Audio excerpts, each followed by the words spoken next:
really cool. Yeah, I can see that. That's really interesting.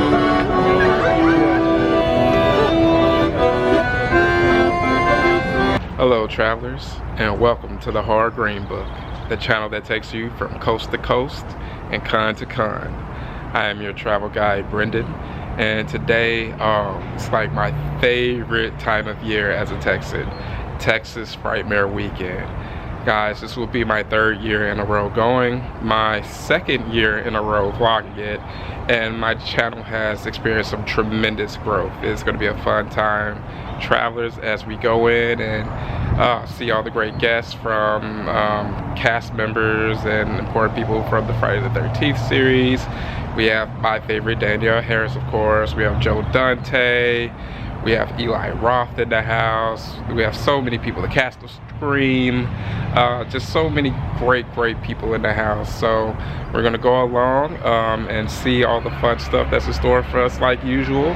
And it's a great time because this will be my first time working press at Texas Frightmare. Hey travelers, your boy is coming up. So we're gonna go in pretty soon. I'm waiting on the shuttle to take us to the Irving Convention Center, and then from there we're gonna get straight to the spooky stuff. Well travelers, here we are outside the Irving Convention Center.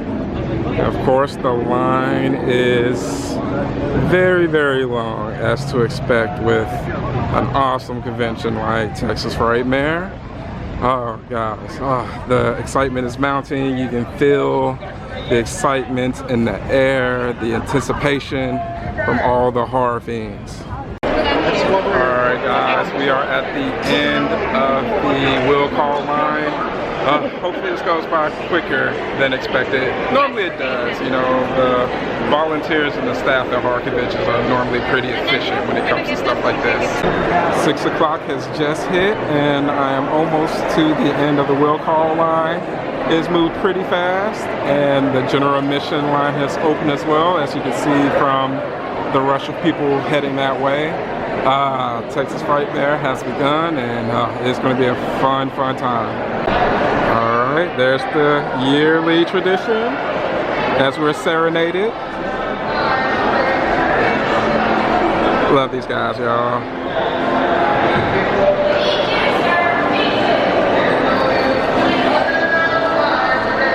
Our yearly tradition. It doesn't feel like Frightmare without them singing on the opening day.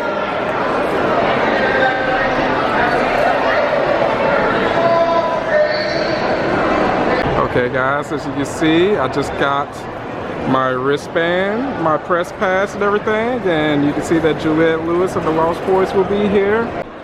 Guys, it's so awesome. Look at the amount of people here.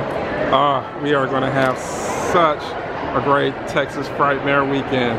Let's get it. Oh, and we have Jack, Torrance, and Wendy there. Guys, it is definitely packed, and literally it's just minutes in. The Vinegar Syndrome table, awesome. So many great goodies like always.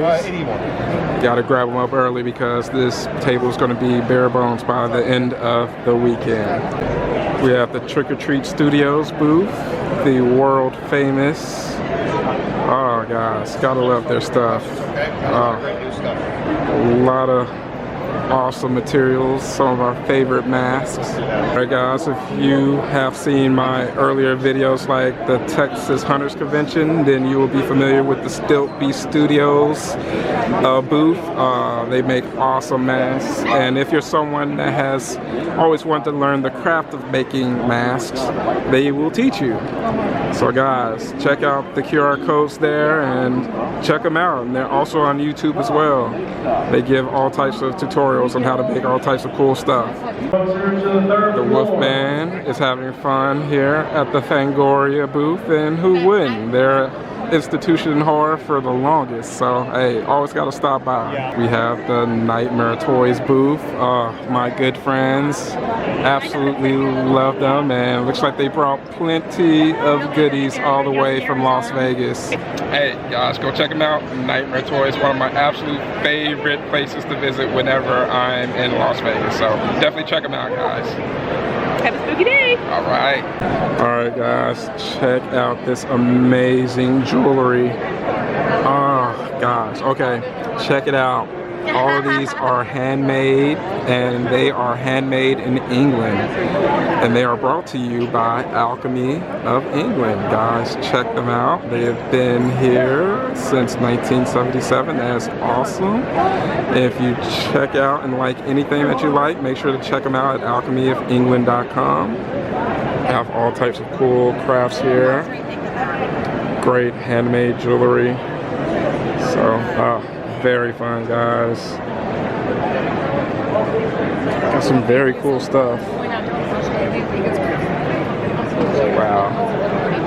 Gotta love that craftsmanship. We have some earrings here. So if you want something very cool and unique, something that just really stands out for the next time that you're at a convention or your next spooky gathering, make sure to check them out. And oh, look, they're hiring. So travelers, make sure to check them out. I am here at the booth of my favorite local store here, Elm Street Toys. Guys, if you're ever in the Dallas-Fort Worth area, make sure to check them out. As I stated, oh guys, look at this awesome cosplay here. Hey, something tells me not to trust those masks, but hey, they look so good, you gotta put them on. Guys, so as I was saying, if you're ever in the area, the North Dallas-Fort Worth area, make sure to check out Elm Street Toys. They will take good care of you. They have tons of NECA figures going for $35, which is an absolute steal, man. I see a lot of vendors that are trying to really charge way over retail. And the fact that Elm Street Toys has these available, man, hey, they're offering great deals, as I said. And there you have Sean Kamala, who is here every year at Frightmare. That man's busy doing work, making some amazing art. So if you guys are ever in Vegas or in Texas when he's in the area, make sure to holler at him. Here at the TerraVision Records and Videos booth. They have some very cool stuff here. So guys, make sure to check them out. Awesome booth here, and guys, they have amazing assortment of cassette tapes. Very awesome. I think I'm gonna probably grab a couple of these. Alright, we have Dark Creations out of Austin. Guys, make sure to check them out. They have all types of cool props and such. Very cool things here. Man. So if you want something that just really complements your cosplay or just your Halloween outfit for the year, make sure to check them out. Just look at that, man. Super sick. Very nice ones, guys. Love that. You have all types of very cool things, guys. You have nurse costumes. Check that out, man. That's pretty freaky. Oh, yeah, guys. Loving that. And we have a few other creations that they have here. Man. Very nice, guys. And we have some QR codes there. So if you are interested in any of them, you know exactly what to do. Now this guy here, I've been wanting to meet for a while. We have Martin here from Phantasma House. We have a boy from the Horror Green, but finally. Yeah, so this is like a major crossover here. So I've been waiting for this to happen. We've been missing each other for a while, so glad to finally make that happen. Guys, this is good. Right, so if you haven't checked out his channel yet, make sure to follow him for sure. Hey, what's up, guys? Horror Green Book in the house. Here's my wife, Anna. Alright, Creature Cosmetics, guys. Amazing makeup for those of you who want to have all the great palettes and colors and things of that nature.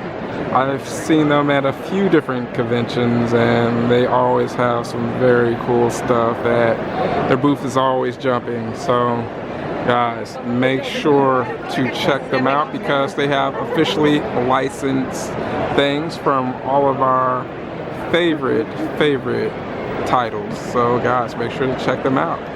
Creature Cosmetics. Guys, check out this con exclusive from Creature Cosmetics. There's only 20 left. Oh man, that's so cool. That's an awesome collector's item. And you know, even if you're just fans of some of these properties, you know, if you're not even into makeup, there's something really cool and unique to have in your collection. Paul Bearer Press brought out the big booth for Frightmare, guys. You guys know them by now. If you're a regular at my channel, you guys know they're out here doing the thing like always. And man, their booth's gonna be busy this week. I actually should just grab some stuff. Got my boy Christian there. Oh, got some cool stuff there. Look, who is that? Does it look like me? Dude, that okay, yeah. Digging that. Digging that. Okay guys, this is the area on the top floor where they are getting their photo ops. This is where you lined up. This is where I lined up for cool panels. That was amazing last year, so I'm looking forward to all the great stuff. Okay guys, and this is the panel room. This is where they will be doing the screenings. Right now they're about to have the Charles Band presentation for his movie that he does every year. This one is going to be a doozy, just like every year. But you hate it more. Ooh. Get off the stage. Alright. We have this booth here called Western Evil. Very nice, guys. Very appropriate for Texas. Very awesome. I'm really digging this booth, guys. Check it out, Western Evil. Alright, here at the booth for the Texas Chainsaw Massacre game. They have a lot of the cast here to celebrate the 50 years of Texas Chainsaw Massacre. That's great to have them here. Look at these items here, very cool. Fifth Grandma, Grandpa, and the corpse from the beginning of the Texas Chainsaw movie. Very awesome. Here we are at the Clay Guy, clayguy.com, with some amazing figures. Also, if you have tickets for Matthew Lillard, some of the best ones, guys. 25881 to 258. Very fun ones. Head over to his table now. Look at that one. Love it. One of my favorite shirt companies, Terra Threads. I have more than a few of their shirts, and they definitely are very pleasing. Hey, that Danielle Harris one looks pretty awesome. Hey, that's calling my name. You guys know I'm a sucker for black lights, so I always have to stop by Mitch O'Connell's booth and see all his cool stuff. Always has some very fun stuff, guys. So, interested in checking them out? There you go, Mitch O'Connell. Alright guys, check out these Puppet Master shoes here at the Full Moon booth. Those are pretty awesome. They're giving them away with supporting them by being a patron, I believe. Very cool, guys. Got plenty of other sizes back there, as you can see. The night is winding down on Friday. The horror fans are still hanging out a little bit down there. We have an hour left before the vendor room closes, but there are still movies being shown and such, and the after party is going on. I'm thinking about stopping through there for a bit and seeing how things go.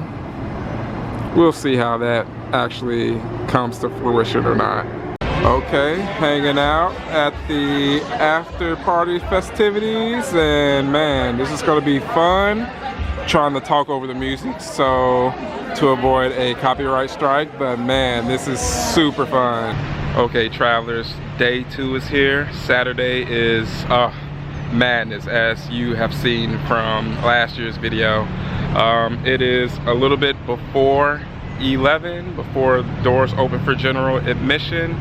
and wow, it is packed already. So I'm going to show you guys in a second. As you can see, wow, there are a ton of people out here already for Saturday of the 2024 Texas Frightmare weekend. Man, I'm just glad that I already have my tickets.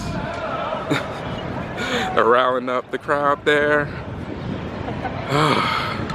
Man, thankfully I got a good amount of rest last night so that I can go ahead and get in and do what I need to do. Hopefully I can just make it to the screen panel before it gets super crazy.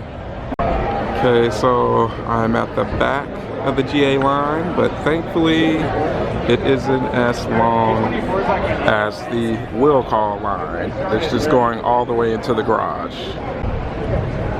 They are ready for the horror, and I can't blame them, guys. I cannot blame them. I'm gonna play that one. That one smells good.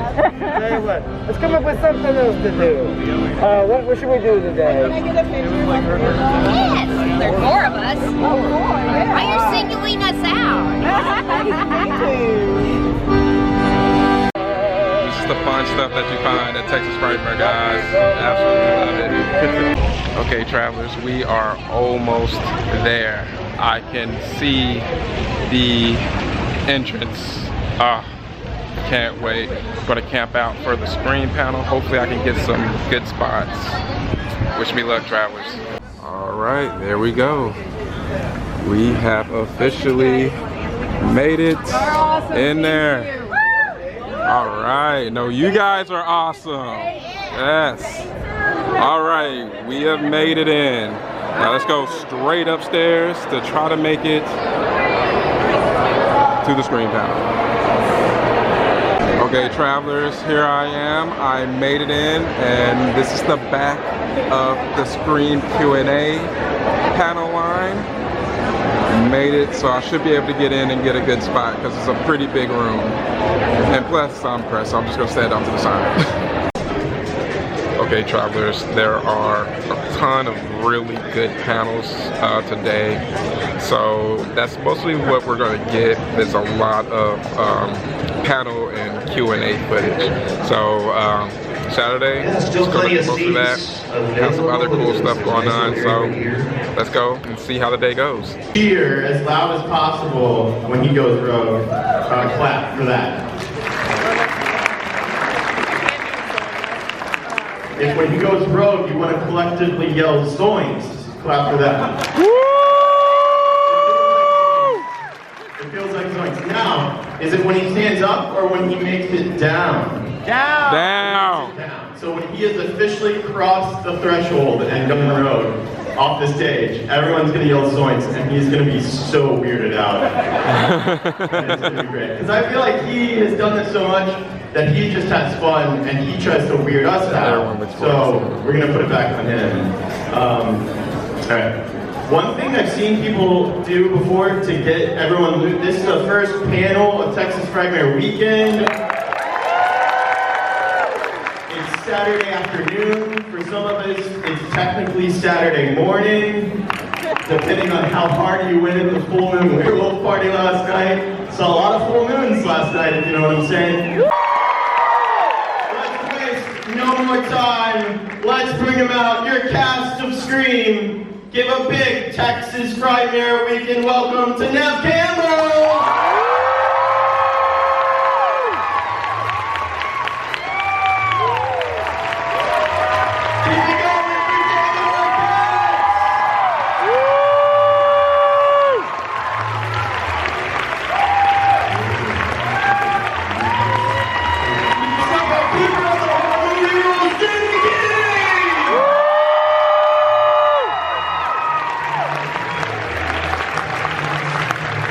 And we are very lucky to have all 4 actors together that comprise the original Ghostface in the original Scream. First up, Matthew Lewis!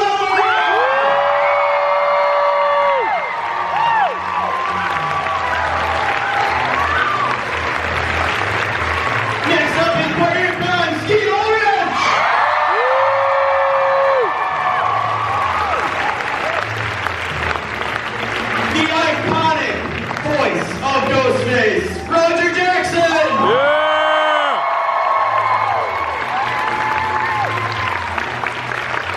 And finally, the man that literally, physically embodied Ghostface, Juliette! Yeah!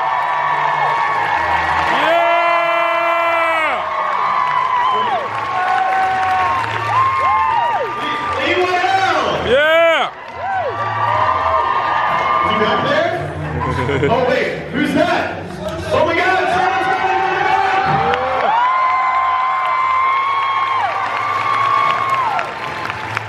In the original Ghostface! Yeah!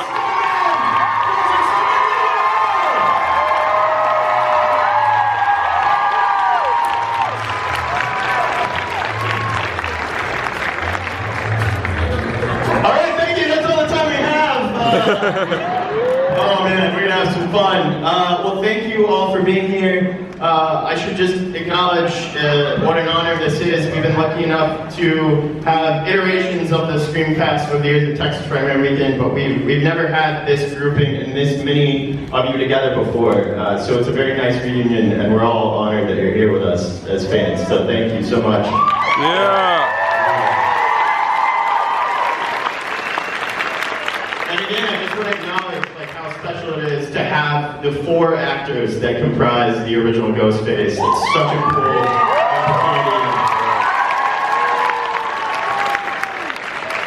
I'm gonna give you this. We know what's gonna happen. I got one. Yeah. They trying to shut me up. You can't hold me down. We know how much you like to talk, so we just took away your mic at this point. I want to ask the 4 of you down at the end, did you ever, what was the kind of coordination like between the performance and the stunt performance and the voice? Was there any coordination at all between the 4 of you on set? I just remember asking Lee to be taller. Other than that, we just kind of let him be. Yeah, I had my list and still wasn't good enough. My 5'11" against you, 6'1" or whatever you are. And I was like Roger, like a little raspier. Yeah. We never got to see Roger. We didn't meet Roger till like last year. It's true, Roger. Roger was outside, so that very first night we shot, right? He was, this is the OG of the OGs. He's done all 6. This is the lineage from day 1 scene with Taken. Yeah!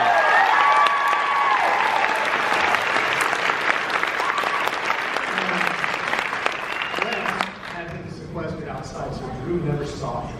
He was nothing but his voice. And so, I'm inside, Roger's like outside the window under a piece of cardboard getting rained on so he could watch the scene on his phone. That was interesting. When you watch the movie, if you didn't notice, real rain doesn't photograph. It's too small. You have to have, if you want to see the rain generally, you have to have special effects, big drops. So when you see Drew's boyfriend tied up outside, and it looks like he's sweating. He wasn't sweating, he was sitting in the rain, dripping off of him and all that duct tape. Wow. God. I truly great transition, bro. I got lost in the moment, and then I was like, oh right, I'm up here. I'd love to hear each of your reactions the first time you saw what is now, the most probably iconic costume in horror history. I can imagine there's a world in which you see that, and it's unlike everything that's come before to the point that it's kind of silly. And Wes being Wes, to be able to make that scary in the same way that he made a guy in a red and green striped sweater scary. What were your reactions the first time you actually saw Ghostface? I don't think anyone remembers. It was literally 100 years ago.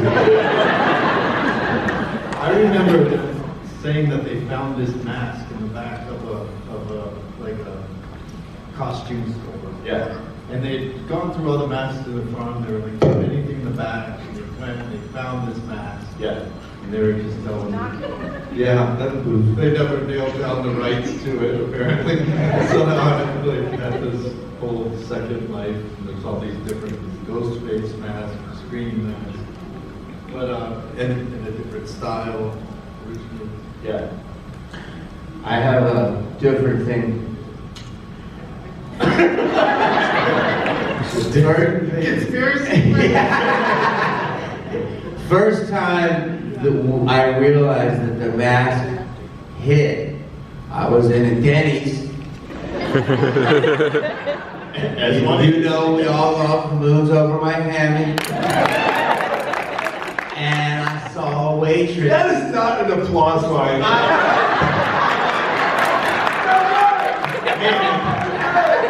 Hey man, if Denny's and Can I live? if Moves Over My Hand is gonna get an applause anywhere, it's in Texas. Yeah. Waffle hat. So, and I was there, and at the end, I had my whole meal, and the lady goes, "Gosh, show you something." I said, "What?" And she said, "Look," and she showed me her calf, and it was a ghost face tattoo. That was the first time I ever saw that, and I said, "What is going to happen?" That's when I feel like the mask was one thing, and then it was like this thing became something bigger than I could have ever imagined. So Yeah.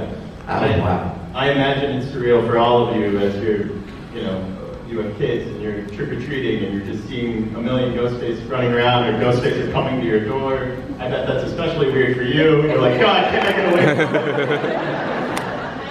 Okay. It's probably traumatic for you at this point. Well, it's always a surprise for people when I open the door and they're in ghost face. Yeah. They see me. I'm like, Yeah. Not my movie. But no, Cassie and my son have a lot of fun with it. He's like, we'll be trick-or-treating and he'll see a ghost face. Mom, go say hi, go say hi. He's scared. I went up and I tapped a kid on his shoulder and he turns around and I'm like, hey! He's like, hi. Hi! Yeah. And then his mom was kind of ahead and I think he's like, who's this creepy lady? I was like, have you seen Scream? He goes, nah, my mom told me to wear this. I was like, I'm in it. He's like, cool. He's actually asking, he's like so mortified. I'm mortified. All the time I found out that. He had no idea who I was, but he was Ghostface. Yeah, my son wanted to be Ghostface this year, and he hasn't seen the movie yet. And so he was Ghostface, so I told my other son, well, you gotta be Dewey then.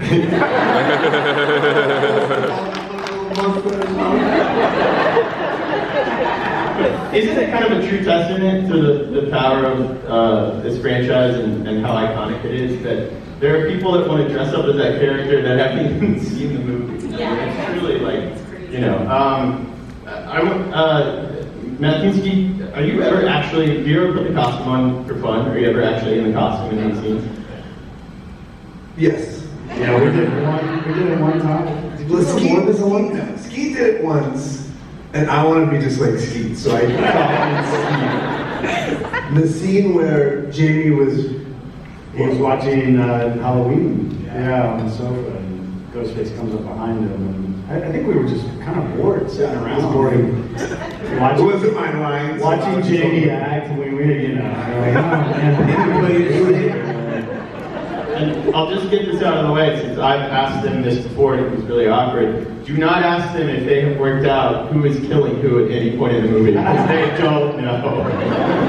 We will lie to your face though. Happily. And shake your hand. I'm the only one who dressed up as Gale one time. I put on a trench coat and it would have flashed everyone over Gale's light green costume. Where was I? During the whole, First year of marriage. Yeah. I shot a bunch of Super 8 too. Was this did you have the baby bangs to go with it? That was pretty fun. I apologize for the bangs. Yeah, do like a Betty Page one, bang. It just didn't turn out that way. Wait, that was your idea? Yeah. Oh my god. She was so mad. After all these years. She also felt bad. She's like a people pleaser, so she didn't want to offend the hairstylist. So she tried to make it work. They cut them too short. Yeah.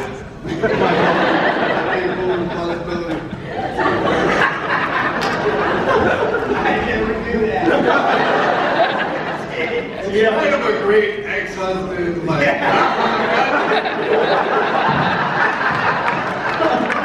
Whatever on film.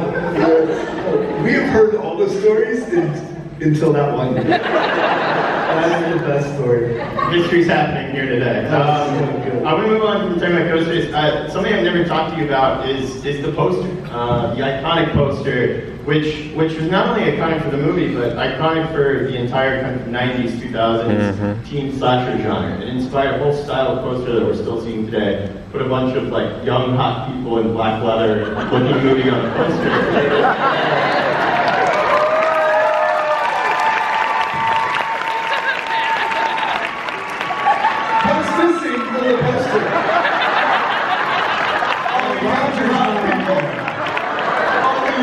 People. Son of a bitch.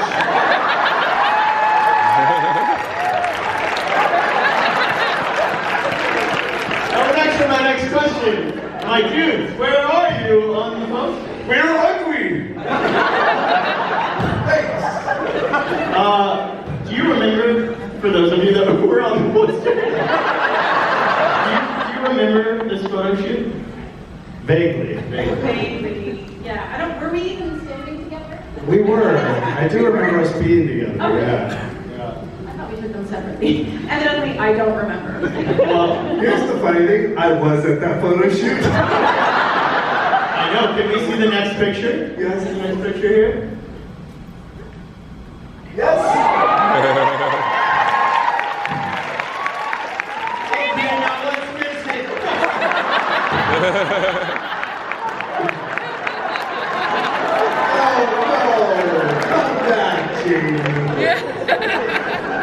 It's because you didn't own any black leather. That's why they didn't invite you. I was invited to no photo shoot.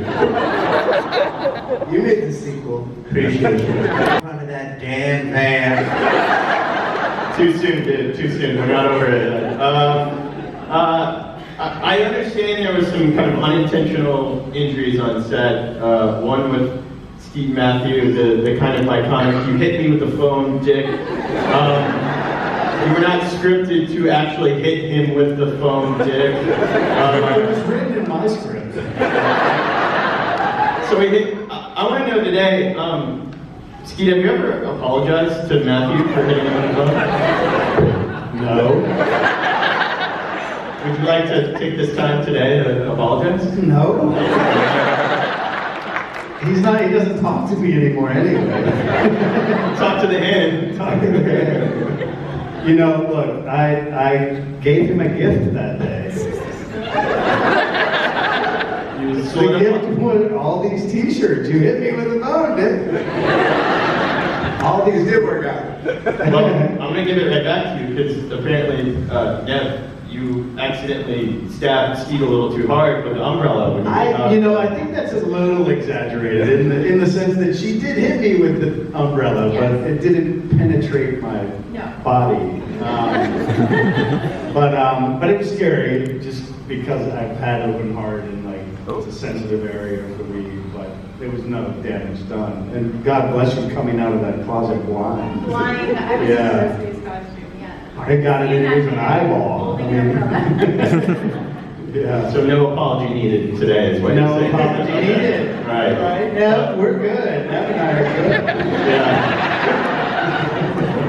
I got a few more questions, but I want to give y'all a chance to ask a question. So if you'd like to ask one, go ahead and line up with this microphone right here. David, for a guy that was supposed to die in his first movie, for you to be such a beloved character, and for you and Wes to have the relationship that you did, truly, in the scenes we see you are playing dead because you were supposed to be dead in those scenes, and then they rewrote them and shot new endings. Dewey's arc from, the first film all the way to what happened in Scream 5 that we won't talk about because we're still not over it here today. You truly are kind of the heart and soul of this franchise in a big way. What was it kind of like to think back all the way to that first movie, playing it how you played it, but then get to kind of live on and have this character do what it is. Well, thank you. I do remember that day because I wasn't, I don't know, not sure if I was scheduled to work that day. But then when I showed up to set, Wes was like, listen, Neve, we're going to shoot this a couple ways. First you're going to come out and you'll just be dead. And then the next time you're going to just give thumbs up. And then we'll decide, we'll see how it tests, let's see if you pull through. And yeah, so that sort of changed my life. David didn't do a single take dead. Yeah, I was always moving. But yeah, I don't know. I keep thinking about this one scene where Sheriff's smoking a cigarette and I'm eating the ice cream, and Wes was like, "Listen, when he puts a cigarette out, I want you to stomp on ice cream." And I was like, "You really want me to do that?" He was like, "Yeah." And I was like, so, I don't know. There was something funny about Dewey and Wes. Like, I think he had it was like part of his personality, or sense of humor. Like, he really kind of would throw in these little things like, "Hey, do you know what constellation that is?" "No, what is it?" "I don't know. That's why I asked you." Yeah. Little things like that he would throw in. I just keep thinking back on those moments. Yeah. Just had this sweet character and great sense of humor. And he was. Oh, the first time I saw Scream, I used to work at this newsstand on Melrose, and we were all hanging out there. And they used to go around passing out these flyers that said, like, for upcoming films, and you'd be able to, you know, go in and sort of give your opinion, fill out a form, and say if you like it or not, get test screening.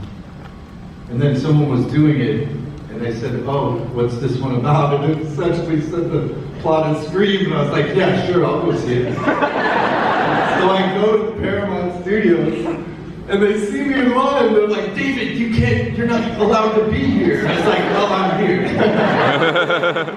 I've got to like be in the back, no one can see you. But I got to watch Wes watch the film really early on. And I was watching him quite a bit. Creepy stalker guy. But he was like, I could see like, what's going on? Because something was coming up. And then like, people screamed and then they laughed and he got such a kick out of it. He was just so like, it was like the perfect like moment to just see that. And yeah, so I'll never forget that. And then you filled out a comment card where you said, "Really love this new character. Don't want to see him die. Would love to see him. Yeah, would love to see him in at least 4 more movies." Neve, you know, I know we can't talk too much about it, but I would love to kind of hear your broad thoughts about stepping back into the role of Sydney for Scream 7 and to be doing it with.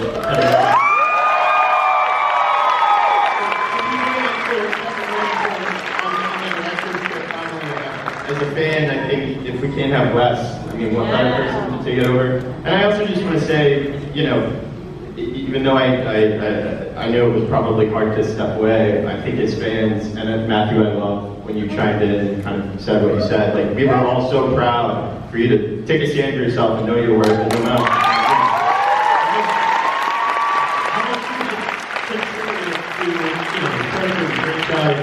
And horror in general, and portrayed such a strong female character.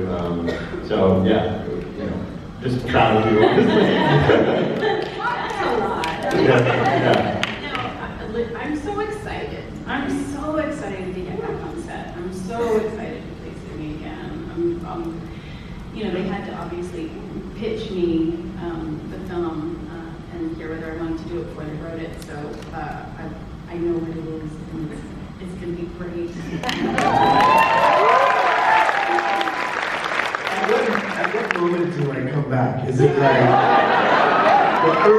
is it early in the film, or do we, sorry, I interrupted. No, I am excited about Catman. Really, really excited about that. You know, we started the conversations about who's going to direct, and he obviously came up first, and of course. And he's wanted to direct these for years.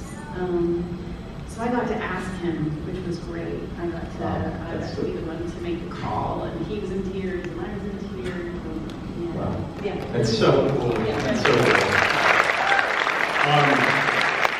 Matthew, on the road of coming back, I know this is a Scream panel, and TBD, I'm coming back, although I would love to see you kind of burned in a kind of Phantom of the Opera way with half of your face mask from the TVA. But you are coming back in Five Nights at Freddy's 2. And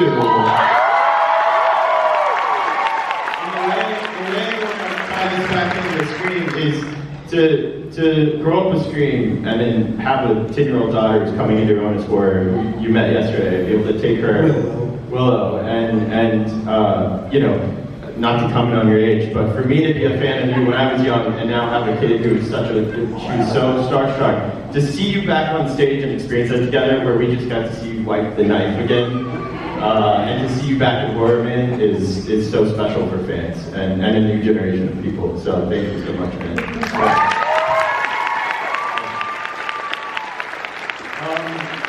All right, let's kick it out to you guys. I'm sure you have a lot of great questions. Starting off, sir, here you go. Question number 1. So my question is for Neve.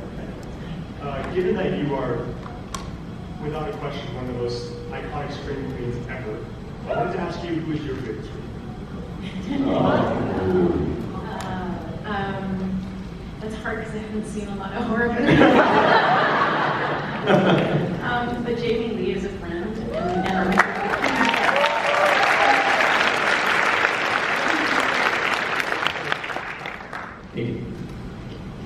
Hey guys. Incredible cosplay. Stand up. Get it back.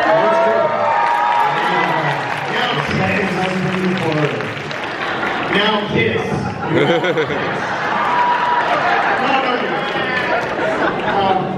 This is a question for you guys. This will be the 9th year since we all lost Wes. Any life advice that he gave you guys, or any fun memories from on set, outside of set, for all of you guys? Anything that he kind of really stuck with you after working with him for all these years? During Scream 2, my mom was dying. He sat me down. Gave me just the most, I don't know, important, powerful kind of, fatherly advice. Just like to get my life together, and, really, take care of yourself, really care about you. It just meant so much that he cared so much.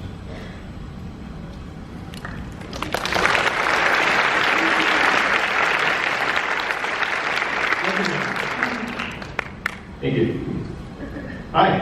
I just want to say, we all have stories. Sorry, I think you all have stories, but I don't know. I feel we could do that for a long time. So just so you know, that's an incredible story. So we'll just leave it with that. But just know that for all of us, that moment in our lives was life changing because we were these kids making a movie that is special today, but in that moment was just another experience. And so we were all shaped during the production of that movie, and became friends, and it was like, as people go to college, well, we had that movie. And the head of that movie was a man that changed all of our lives, and today, still, in this auditorium, is still changing our lives. So, it's such a big question that that answering sort of encapsulates his power to each of us.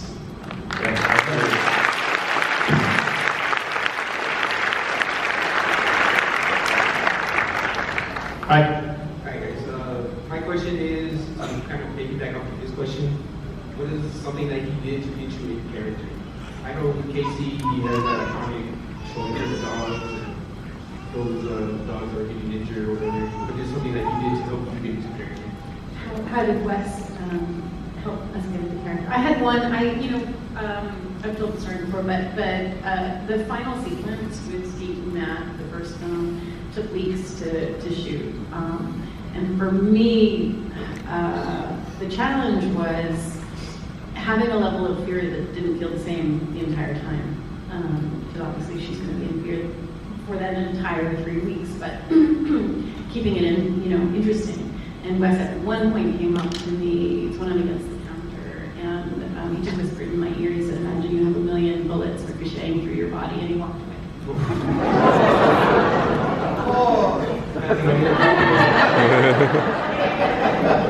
Between that story and the bangs, I'm learning a lot. I'd like to specifically kind of direct that to Roger, the irony that we have the voice of Ghostface and we haven't heard him talk much here today. What was the kind of direction from Wes for you? The voice is so iconic, and yet, again, unlike anything we'd ever heard, so unexpected, and has now carried us through this franchise. What was your relationship like with Wes and the kind of direction he gave you on the voice of Ghostface? Because the movie really lives or dies in that opening sequence by that. Well, you know, the funny thing is he didn't really give me much direction. You know, I would watch him, I would watch through the monitor mostly, except watching through the window that first night. Watch him working with the other actors. And he didn't give me much direction. Mostly he would come back to wherever I was and he would say, hold it back a little there, or push it a little farther. Because they just seemed to like what I was doing. I wasn't supposed to do the film. I was just supposed to do that scene with Drew Barrymore, and then they were going to dub it all in the post. But on that first night, he and Marianne and Magdalena decided they liked what I was doing, and they decided to keep me. And that started the tradition of my being on set, playing the scene with the actors. Absolutely, and I just want to say, you really deserve the credit you weren't getting in the credits, and I was so happy to see in these last few films that you got your own credit card there in the end, the kind of iconic closing credit sequence. So, thank you, James.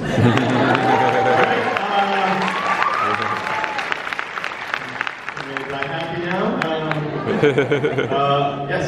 Hi. First of all, I was glad you came back to do another one. That's awesome. Roger, did you do it naturally, or did you run it through a mixer to get that freaky voice going? No, there's no mixing or electronic boxes. It was all in the audition. The audition was that opening scene, and Kevin had it brilliantly written. Everything you need to know is there.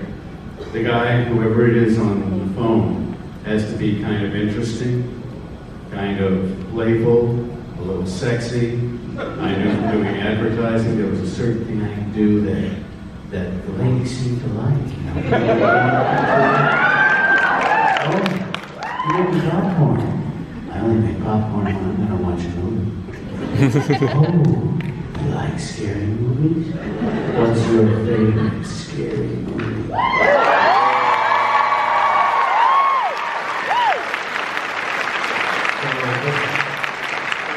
What was after doing? You studied the scene, you played the scene. Lee, could you show us some moves? You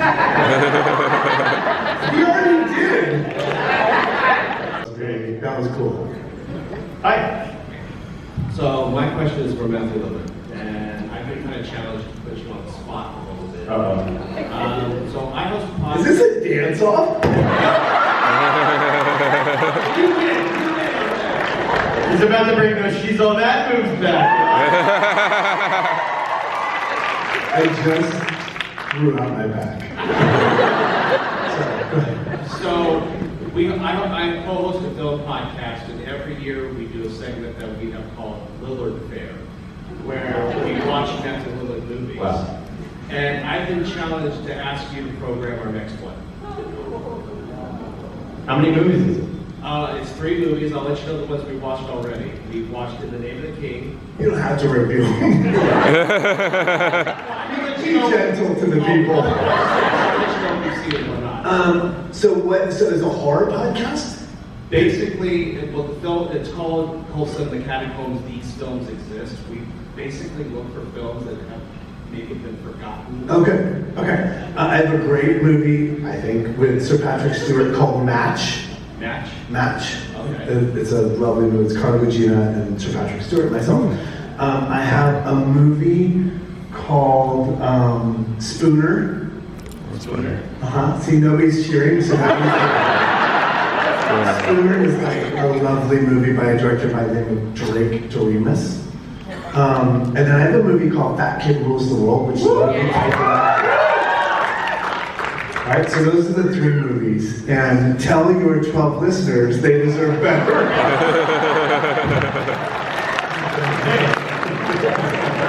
I'm so sorry.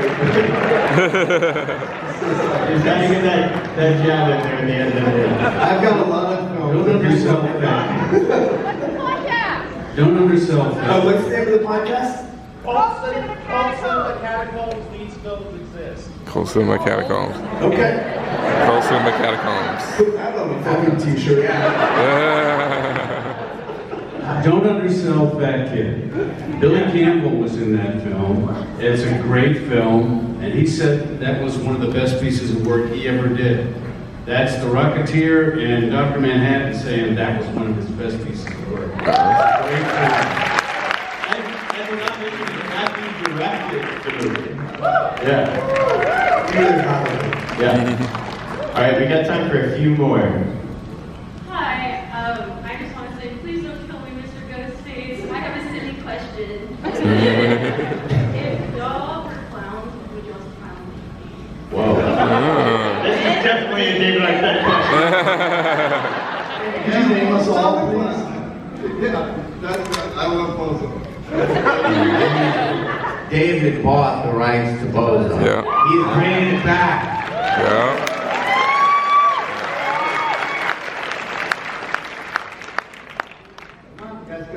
What would your clown name be? Piero. You got that ready weirdly quick. It's the only one I can remember. What's your clown name? Yeah. Oh, Mr. Jingle. Really good. Matthew? Happy Pants. Steve? I'd be Skeet. Pretty funny. Roger? Pork pie hat. Lee? Ass.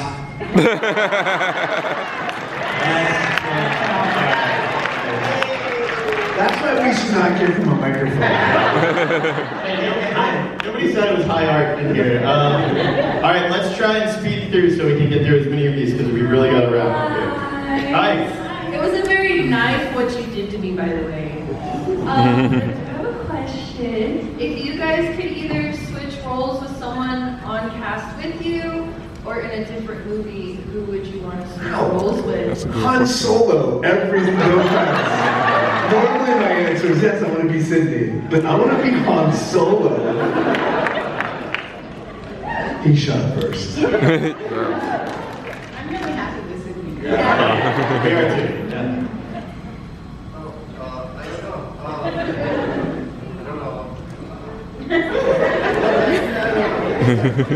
I think I like Randy. I think that's why the movie works. We all hit our roles in our essence, right? We love Randy. Randy was us, man. Like,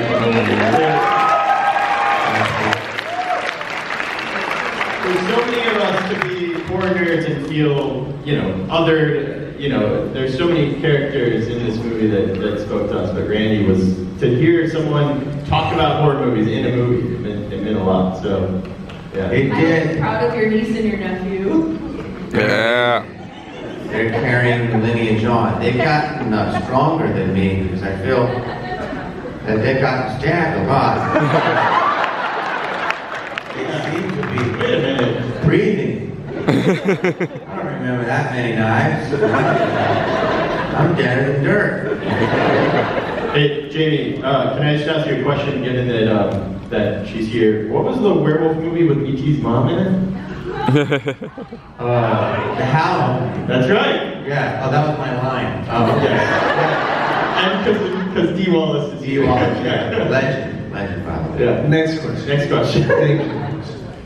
This is the speed round. That took 8 minutes. All right, speed through. Oh my God! What's my film podcast? Oh my filmography. Next slide, Matthew. This is for Neve. answer, but what would you give for advice to women especially, but to stand for your worth? I'm in production on the other side, like any negotiation advice or, yeah. Well, Equal opportunity. It's a great question. I know your value. You know, think, have confidence in yourself. Train. You know, I think if you ask me what's the best advice you can give an actor, well, train. Learn the craft. Whatever it is that you're doing, know it. You know, to the best of your ability. Have confidence and do your best to do your homework and find out whether things are equal. You know, I think we get so afraid of asking whether we're being paid the same thing, whether we're on par with our male counterparts, and why there's this weird rule that we're not supposed to ask people. And I think it's important to,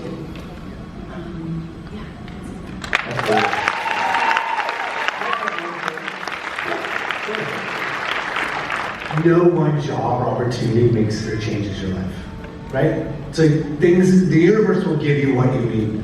So if it doesn't work, just know it doesn't define you.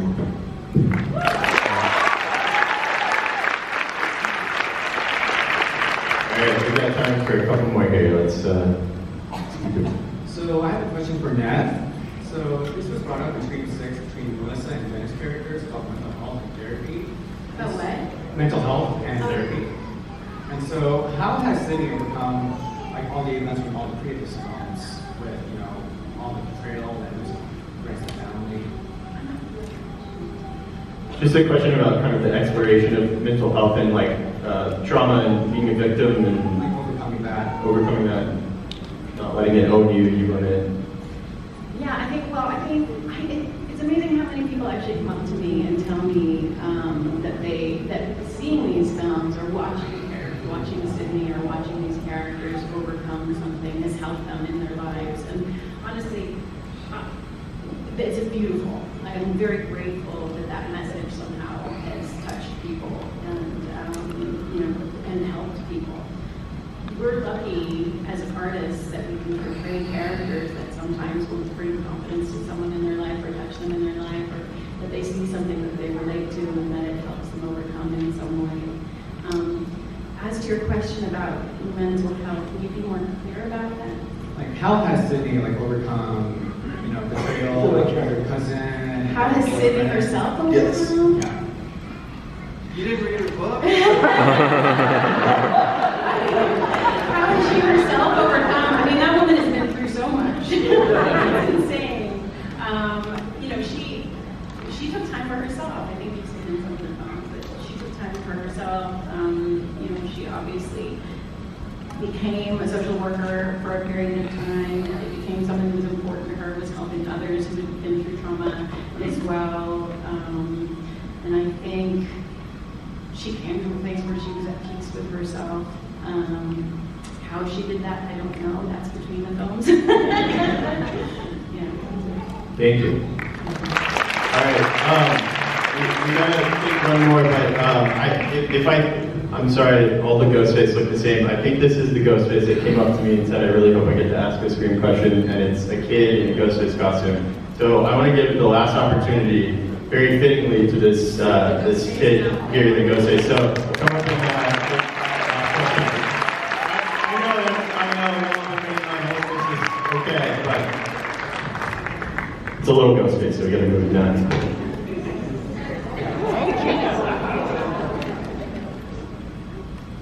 This is to everybody. What advice would you give to someone my age that is trying to get into the slasher film? Not just acting or movies, specifically slasher films. Perfect last question.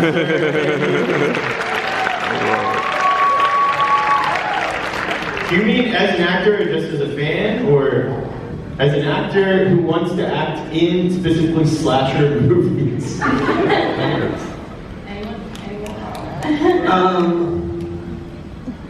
Make your own. You can make your own right now.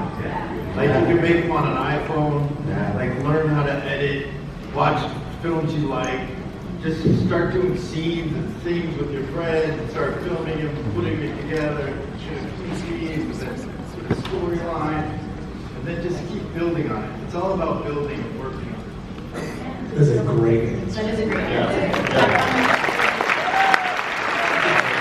I would add that the greatest thing about horror is that you don't need a big budget or big effects. You just need a strong concept and a bunch of people who want to do it with you. And that's what Wes did when he started, and that's what Scream was when it started out.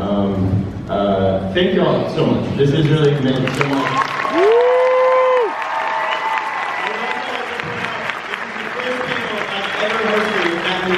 Where he is staying in his seat the entire time. I usually. Thank you all. Yeah. I was gonna think. Go ahead. Yeah. No, you do it. No, listen. You may not hear it a lot this weekend, but these weekends are super powerful for all the actors here. You're helping us feed our families, and no career is straight up. There's downs, and so you being here and you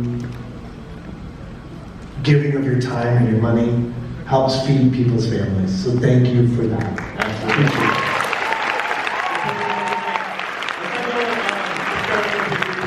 Everyone kind of stand up behind them so we can see you and go crazy behind them. Okay, guys. Next panel will be the Scream Queen panel. I am impatient to get here today. We have an amazing lineup for you guys. First of all, my name is Natasha Malone. I'm on the panel today. I'm so excited to be here. Man, I haven't seen probably this in forever. I'm very scared right now. But I want to introduce our amazing lineup. So we're going to bring out the one and only Miss Dee Wallace.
So, this is the Queens of Scream panel, and I want to kick it off with what the first horror movie that you guys did, and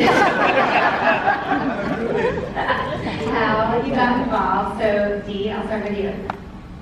The original Hill Step. Yeah!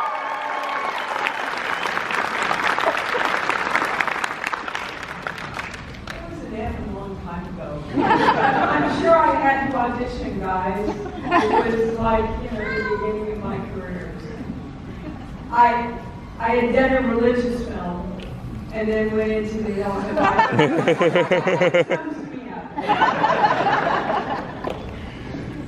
All right, Jane. Hi. Hey. I'm going to take this opportunity to say my name is Jane Levy, not Jane Levy. Oh, okay. Most people get it wrong, but now you guys can correct the whole world.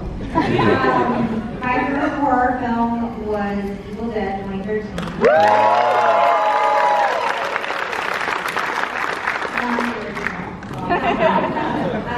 I auditioned, and I actually remember embarrassing myself so badly in the audition because I was playing the devil, I've heard of it. And I went, most of you probably seen the movie, I Have No Chill, I'm really psycho in that movie, and so when I auditioned, I was like that, but I was in like a cubicle in a casting office, and I was so embarrassed by how hard I went that I actually came back an hour later and knocked on the door and apologized. But I got the part.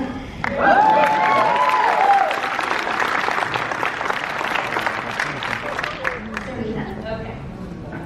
So, my very first horror film that I ever did was in 1998, and I just moved to LA, and I was still in college, and it was called Fear Runs Silent with Billy D. Williams and Stacey Keach, and no one ever saw it. The movie didn't count. I had no idea what I was doing.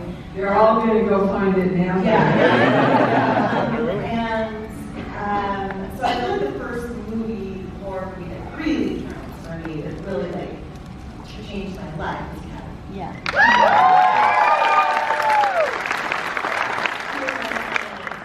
Stand hard. It was my first feature length in horror. I'd like to see that now. Yes, I will find it. Stay With Me, my first horror movie was Cabin Fever. I came in for Serena's role, and he was like, "You're not a Marcy." But we fell in love in the room, and I got a real education in horror from Eli Roth because I didn't know that much about the genre, and he just pumped me full of great references and really educated me in this world, and now I'm hanging out with all of you.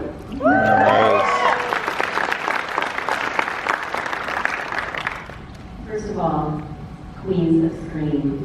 That's so awesome. I was like, we should do a TikTok dance together and raise our cringe factor. So my first foray was Valentine.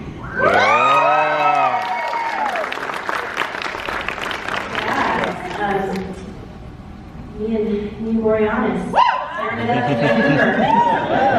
That was we had a great time, and it's funny that the movie must be playing on cable or a streaming platform because I've been getting a lot of Valentine play this weekend. Yeah. Nice. So, being in a horror movie, there's so many physical and emotional demands that are put on you. Like, you all have been through the ringer on the films that you're in. I want to ask you what your most demanding scene has been to date. Any scene in Cujo. Yeah. The hardest thing I've ever done in my life. They treated me for exhaustion for 3 weeks after that. That's my favorite one.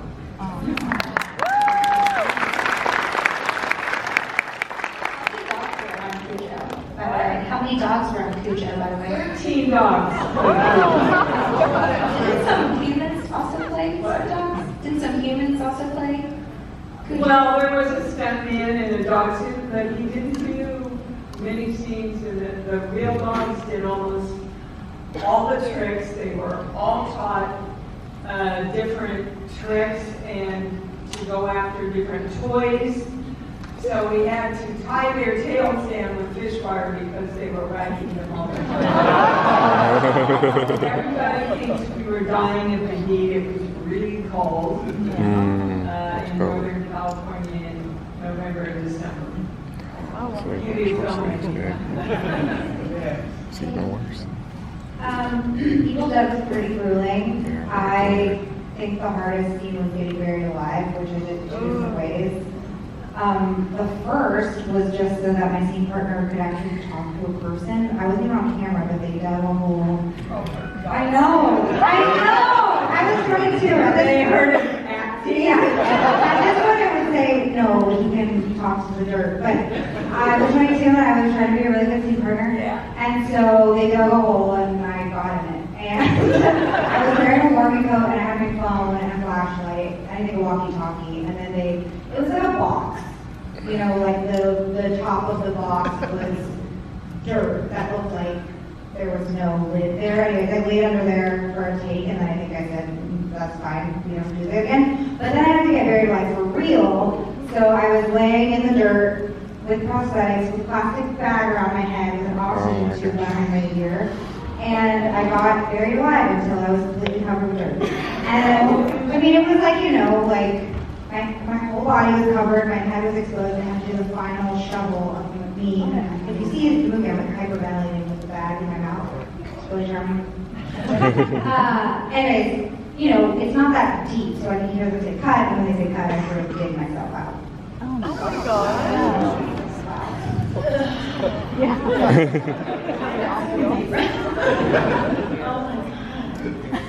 So it's really hard to pick one scene that's like that was the most grueling hardest, because I feel like there's one in every film where you're like, oh, you know. But I feel like probably the one you want to hear about is like shaking scenes. So we'll talk about that. It was much more complicated to film than it looks. So it wasn't a real bathtub.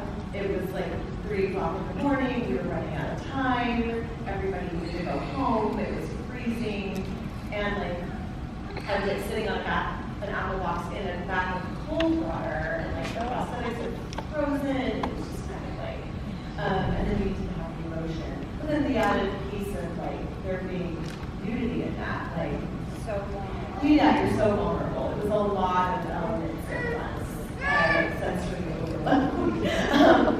So that was like a challenge to shoot. I feel like that scene is so iconic and I'm so grateful I got to bring it to life.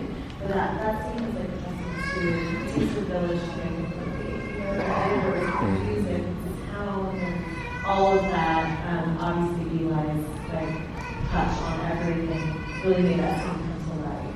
But I've not heard on set like recently in the movie, and I was like had to run into fake trip, and then I did it twice really well, and on the third I really tripped. Hit my yes on something, and I had to go get a camera shoved down my throat and started to like, here's your one.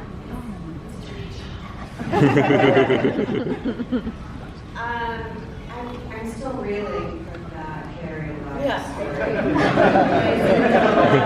Anxiety and claustrophobia and just not being able to get there. That's gnarly. My most challenging role is a movie that I wish more people saw. I'm so proud of it. It's called Grace. So if you haven't seen it, try to see it. I'm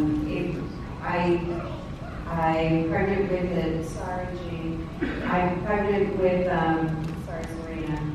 Sorry, Dee. I'm sorry, Marley. I'm not a mom, so this was a tough subject matter.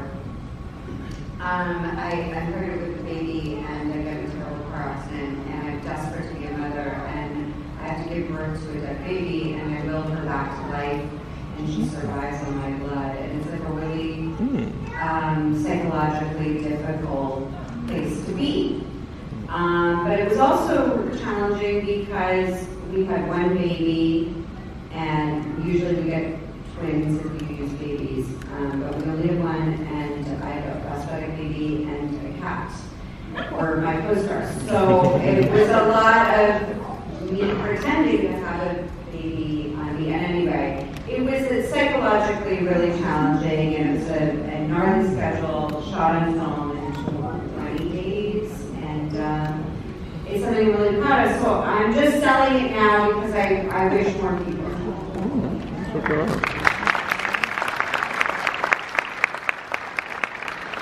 That's what I'm watching tonight. It would have to be Planet Terror. And, you know, there were all kinds of harrowing situations that Robert had us in, had me in. You know, the gag with the floppy wrists, and jumping out of the window into a pile of trash, and getting hair ripped out of me from my deadbeat husband, Josh Brolin, and turning into a zombie. But honestly, the hardest thing about that job and that movie was having to run in heels. I had to run and run and run in these heels, and that was the hardest thing.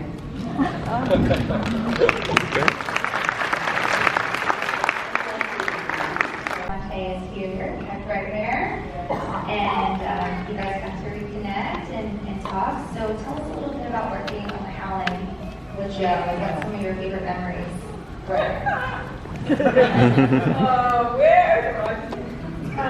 I love Joe. We're friends. We talk a lot, you know, other than the cons. My favorite memory of the Howling is I was engaged to the guy that was playing my husband. So we had a lot of fun on-screen and off. The hardest thing was the night shoots. I mean, my dog would get up when the alarm went off and walk into the wall. Seriously, we didn't know. And we were working 6 nights, and then we had a day off. So basically, you had no time off. I had it in my contract that there would be no additional nudity added other than the big scene around the fire with, thank you, my fiance and the she-wolf. And then I walked into the barn scene, and there's 3 women with their boobs hanging over the ledge. And I said, what is this? Joe said, well, the foreign distributors wanted more nudity. I said, yeah, but I've got it in my contract that there's no more nudity. I said, I'm not doing this. So they called Dan Platt, our wonderful producer, at 3 a.m. in the morning, pulls up in his Porsche, reaches to a halt, gets out, slams the door, walks into the barn, takes one look and goes, she's right, it's stupid. Walks back out, gets in his car, and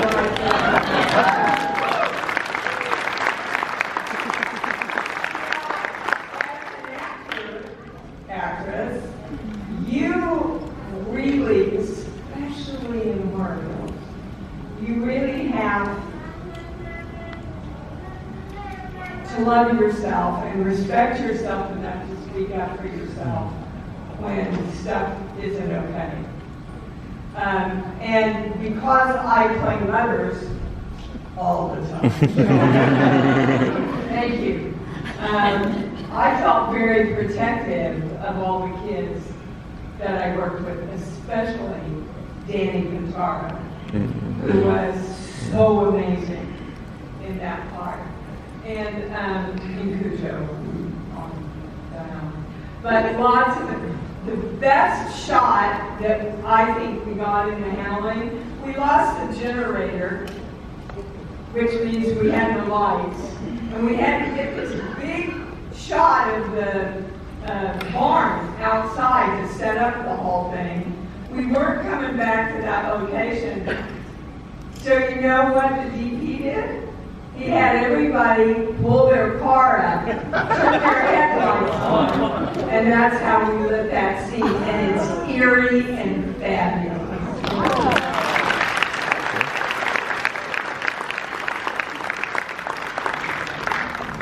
Jane, I love Don't Breathe. It's such a magnificent Yeah. You're so great in it. How did you approach working alongside Stephen Lang? I have a personal experience with him that was extremely scary. He's scared. I got lost in 635 driving him somewhere for something, and I thought I was going to die. Yeah, just talk a little bit about what it was like. In real life? Yes, he's not scared.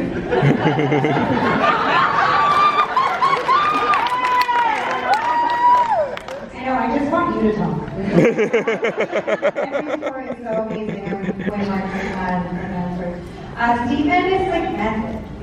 And when we were working on Don't Breathe, he's like a blind man who's trying to kill me. And so offset, he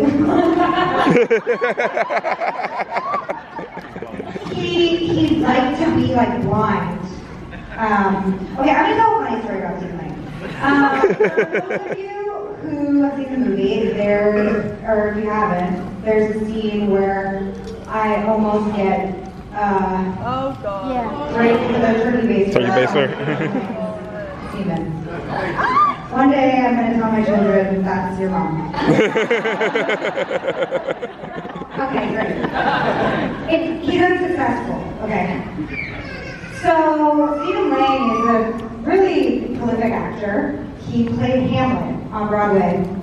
And I believe that it was yogurt that was the semen. And when he unsuccessfully tries to impregnate me, I set free and I take the turkey baster and I jam it down his throat. And so Stephen Lang was sitting on the pillows with a mouthful of yogurt and he was like, to be or not to be? This is where my career has Anyways, great actor. Was a little scary when he was in like Killer Boyfriend. That's an amazing story, wow. Yogurt, everybody. Serena and Jordan, you both were in Cabin Fever together. Tell us a little bit about what it's like being on that set and working with each other. Go for it. Okay. I'll speak for myself and feel so lucky. Like, you know, we've all done so much work over the years, but not every film and not every project is like magic. We had this just magic, I guess, cast and connection with each other. And where we wanted to work all day with each other, and then we wanted to hang all night, out all night with each other. We couldn't get enough of each other. And it was like this intense, insane bond. And we didn't know what we were thinking. We didn't know that Cabin Fever was going to be like the thing Eli did. He was like, "That's going to be huge. It's going to be life." But we were all just, you know, throwing our heart into it. There was a lot of crazy things that happened on the set, but we were all in it just to make the best movie. So like the piece of it that I take away is just that bond. I had worked before, but really I thought, oh, well maybe everything else after this will also be this amazing. And it's just not true. You know, where we were so lucky to have each other. It was just chemistry off the set, and I think you could feel that in the film. Yeah, we got to, and they don't do this anymore. We arrived there at least a week before to just spend time together, to become friends, to hang out and rehearse. And I think it really shows in our comfort with each other in the movie, and that we feel like we're all friends, or we've known each other a long time. But it was a movie that on the page it was like, this could be awful or awesome. I'm not sure. And we were also effusive about the rehearsal process, but still on the fence. And we shut down because of some money issues and some union issues for a couple of days, and we got to see the footage that we filmed. And it was so beautiful and so thoughtful and incredible that I wanted to go into my savings to save the movie, to just keep us going one more hour, one more day, one more MAGA film. And so there was a real passion once we saw what the product was going to be, and a real belief in Eli and in each other. And it was just, we're all still friends, and we're so grateful that we get to be together at these shows, especially Serena and I. And also, I worked with Marty twice, so I'm really excited to see her. I never get to see her. And then, Marley, one more question, then I'm going to open it up to the audience members. Marley, Sheriff Hicks met her demise in Scream 2022. Talk a little bit about what getting stabbed by Ghostface feels like.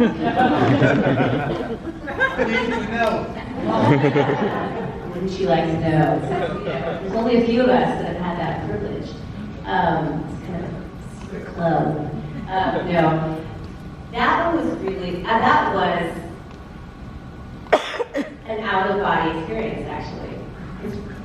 Because there, and I know, this word is overused, surreal, but it really was, because we were looking at the iconic Ghostface, and we also shot that scene in broad daylight, which was, completely against the Scream playbook, and we were already, taking risks. And then there's Ghostface towering over me with his iconic knife, his weapon of choice, and I got to squirt blood out of my mouth and choke on my own blood, and I think I enjoyed it way too much. All right. Yeah! How's everybody doing? Texas Frightmare weekend, we're back! Yeah! So excited to see every last one of you there and that bump the road. My name is Paul Southland. I'm going to be moderating the panel today, and I'm so excited about this one. I love this movie since we first saw it previewed at Fantastic Fest in Austin, and have enjoyed every little bit along the way. And you're in for a treat today. This one's going to be fun, it's going to be funny, and I hope you guys are going to go get that photo op later. Oh yeah, you don't know. Kane Hodder will be dressed as Victor Crowley. They're doing a great photo op. So now, let's bring up the mad genius first that brought us this great franchise. The one, the only, Adam Green. Yeah!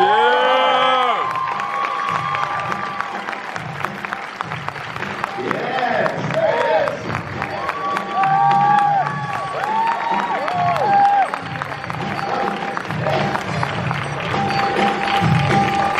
All right, you know her, you love her. She's been to so many great things. Convention favorite, the one and only Danielle Harris. Yeah!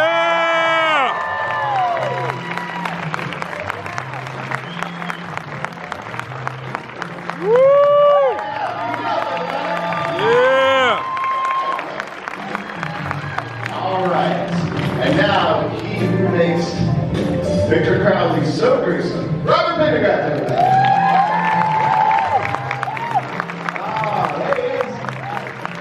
You ready to see Victor Crowley in costume? That's the man that's going to do it. He's also the guy who did everything we just saw. That was basically the devil with Robert. Yeah! And now, the one and only Victor Crowley himself, Kane Hodder. Yeah!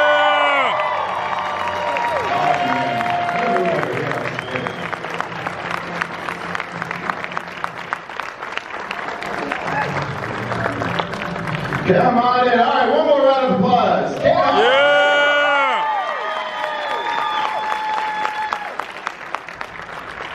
All right. Well, we're so excited to have you guys all here today because we love this movie, and obviously the fans love you guys back. And so, what a joy to just see the progression and everything that's happened, and to see so much love on here. And Adam, when you started this, did you have any indication that it was going to be like this? Because obviously before this came out, and I don't think you knew exactly what was coming, right? No, because when the script went around, literally every place passed on it. And the reasons were always, remember this was like 2004 when the script went around, so the response was always, slashers are dead, nobody wants these things anymore. And then it was always, if it's going to be this graphically violent, it can't be this funny, but you got to know. And I was always like, no, but this is what we want right now. And so the kind of famous story now is one major studio that passed on it never say which studio because I want to work for Universal at some point. The response was, the writing is great, but this will never get made because it's not a remake, it's not a sequel, it's not based on a Japanese one. So remember 2004, it was like J-horror, torture porn, and remakes. And so when we did Fantastic Fest, I found out that the tagline on the poster was, it's not a remake, it's not a sequel, and it's not based on a Japanese one. So they're not happy that I made fun of their past. But that was exactly why people got excited about it. So I had an idea for 3 of them when we started, but I didn't know if it would ever really happen. And then purposely showing stuff in the first one that we held back. Like you can see the chainsaw, he's going to use it too behind Mary Beth in the shed in the first one. And even the fact that Richard his mother's black and his father's white, like when John Pico was designing the look, and I'm like, I want his hair to look like this. Like John knew, I think Kane knew, and I knew, but nobody else knew that. So the fact that we got to make not just 3, 4 of them now is just incredible. And seeing people cosplaying this thing, 3 action figures, Halloween masks, it's just like, I just, for everybody out there, any filmmakers out there, be proud. Put your hands up. I hope this happens for everyone because like, you guys did this. It's not like anything I did so special or whatever. It's just the fact that fans rally behind this. I would never stop being there. So thank you.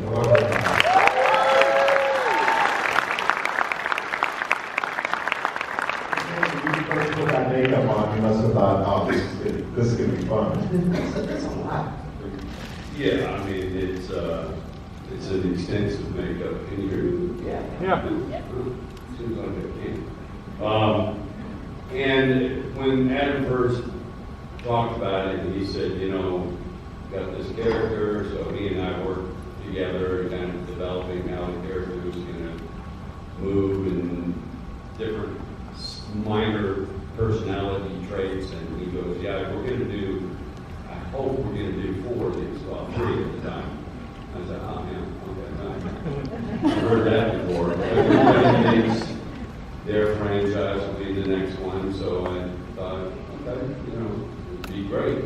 But for him to leave, to abruptly end each movie, actually, until Favorite Rally, with an abrupt ending and then pick up the next movie from that moment, I thought was genius and very confident, because what happens if you don't get a second chance or a third chance? So I just was very impressed with the diligence and the creativity that Adam had. So with Adam, Robert, and myself, we, not really me, but as far as designing the makeup, but I just asked for a couple of different things, and the makeup is scary as hell, I think. And I wouldn't want to face that fucking guy. But the first time we put it on, it just, you know, I worked with it in the mirror like how we did with the Jason stuff, and it just really seemed terrifying. So I was very happy. And Robert put this together, it was not easy at all. It's so cool for all of us. How long did this take to not only put together, but then put it on? It took months to get everything put together, so between my casting team and getting sculptures done. Putting it on. How about that? Yeah. Putting it on King, though, the first couple movies, it took forever. It was like, what, 3.5, 4 hours on some 3.5, yes.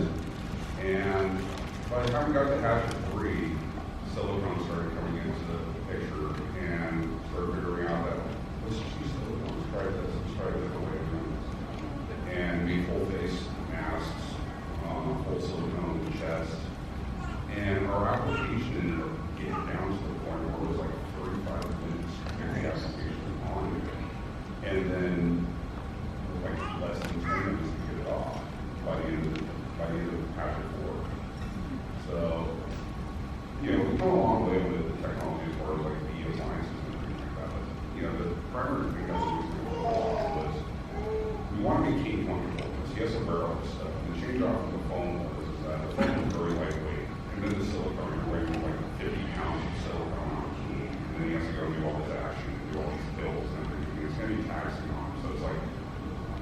got to be a trade-off there. So as opposed to sitting in the chair for hours and hours, you know, you're not in the chairs on, but it's just Yeah, and then, you know, that you've been a part of great classes that we love and a lot of great movies. But what is it about this one that's so special and that you hear from fans all the time? It's my picture.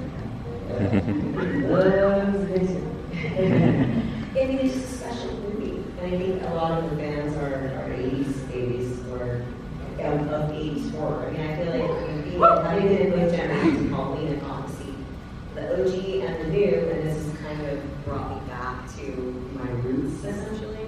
And for me, also, it was the first film I'd done that I was lead in horror since I did Halloween 4. Thanks to Adam, that was badass, very bad. I mean, they cast me in the original.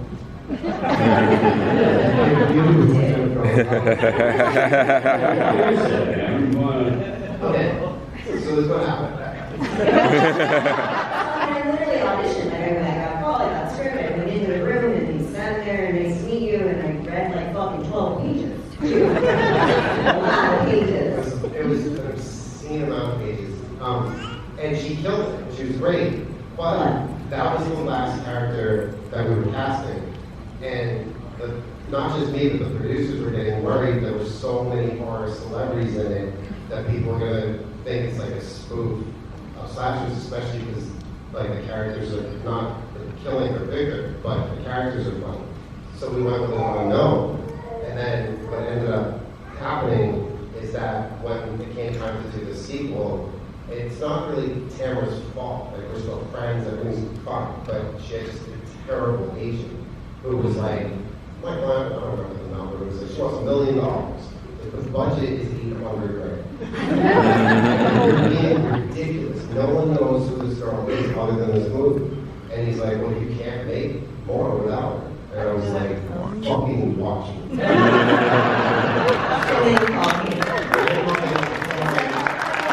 Yeah.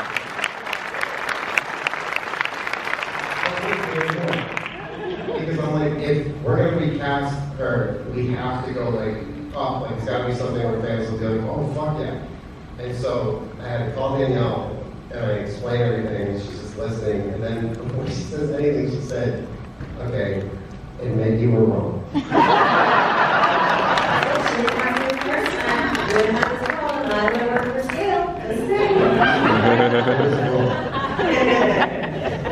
It's a big family, guys. You know, we're friends, and you have to be to make movies like this. I mean, to be covered in as much blood as they have covered me in, and tortured me in the way he has, and everybody up here has, it has to be.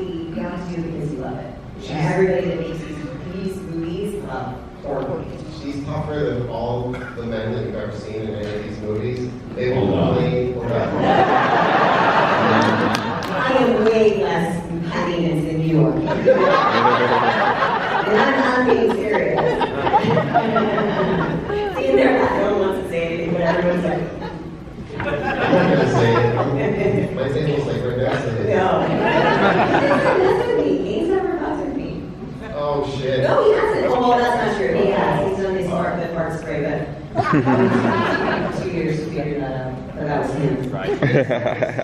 This series has also been like a springboard for so many other things, like in like the Harry Scope world. And the fact that these guys were all in Holliston, and we're gonna close with something from that. But like to get to see them do comedy and then like and just make fun of themselves so much, or just play such horrible versions of themselves that they're not like. You know, I mean, Danielle, if you've seen the show, using me for biking, hold and stuff, and it's something that we're going to show. It's literally one of the funniest days I've ever had on a set because it was so ridiculous.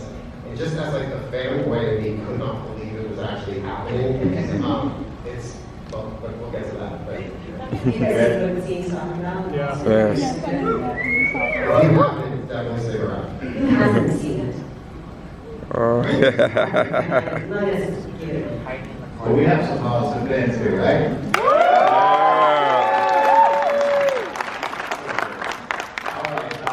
I'd love to open it up to fan questions because you guys always have the best questions. We have a microphone right in the middle, so we'll call on you. So first of all, I got something that's Jason because scary. been doing it all day. All right. Great group. I love this. And just speak, Mike, if you can, and let's go. Hi, everybody. I'm going to direct this question towards Adam, but it really is for everyone. It was interesting to me how you said that one of the problems you had getting Hatchet financed or greenlit was that they were telling you, if it's this gory, it can't be this funny, you know, that kind of shit. And here's what's weird to me about it, is that I almost find that because the Hatchet series is so funny and is so humorous and entertaining, that it's almost like it gets to get away with that amount of just horrific gore and decimation and everything of its people in the film.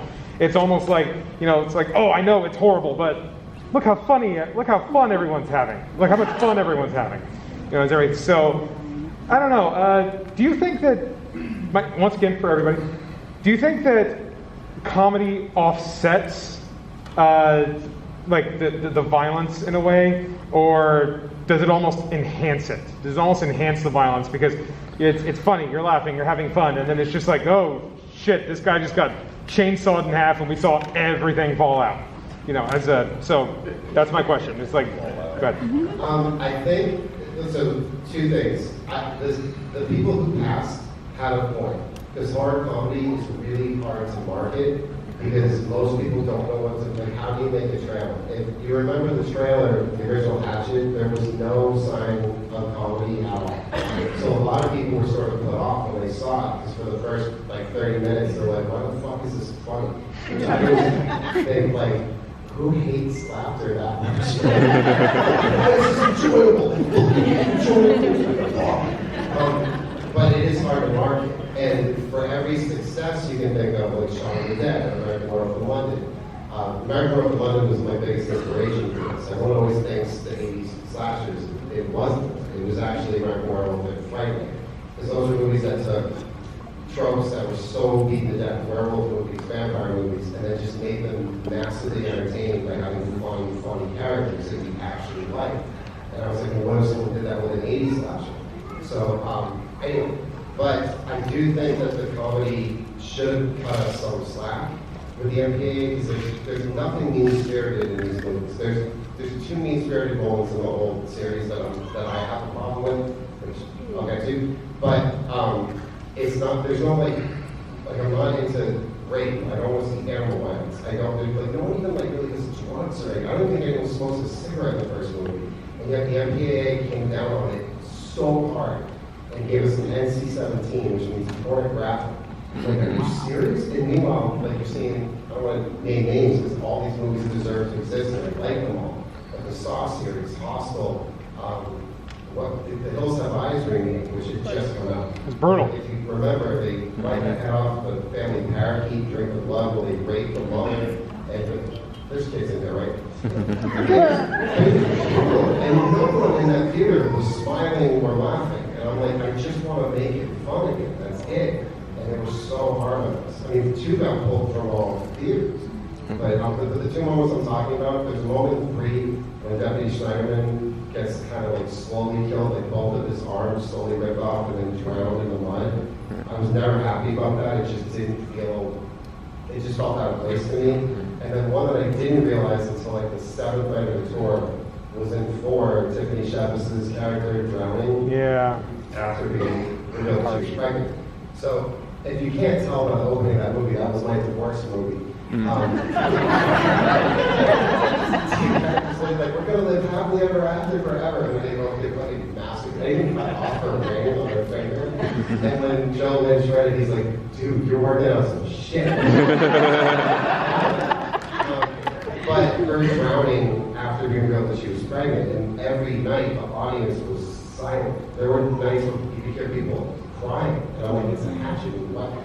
I didn't realize till seeing it in the audience what I was working out, because in that time period, all I ever wanted was to have children. Like, that was my main goal, more than being a filmmaker, more than anything.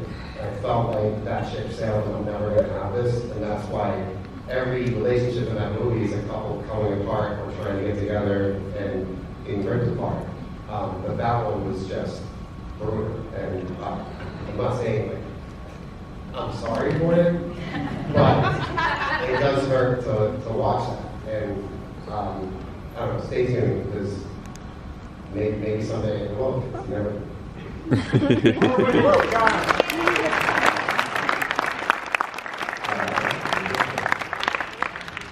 Welcome. Oh, can you hear me? Okay. No, you can't hear me. Last year, I met Danielle at a different con, and we got to speak for a little while, and I asked her about Victor Crowley 2 and Victor Crowley 3, because I had read on the internet that Victor Crowley, the fourth film, was supposed to be the start of a second trilogy. And as we all know, we can believe everything we read on the internet. So she said, well, we're all game to do it. We all want to do it. We're not getting any younger. But you'll have to ask Adam. So Adam, since you're here, I think I can speak for everybody here that I don't think our life will be complete until we see the trilogy finished. So Victor Crowley 2, Victor Crowley 3. Robert? What? I swear to God, every time this guy has a Hatchet script and shit like that, it's a fucking nightmare for me.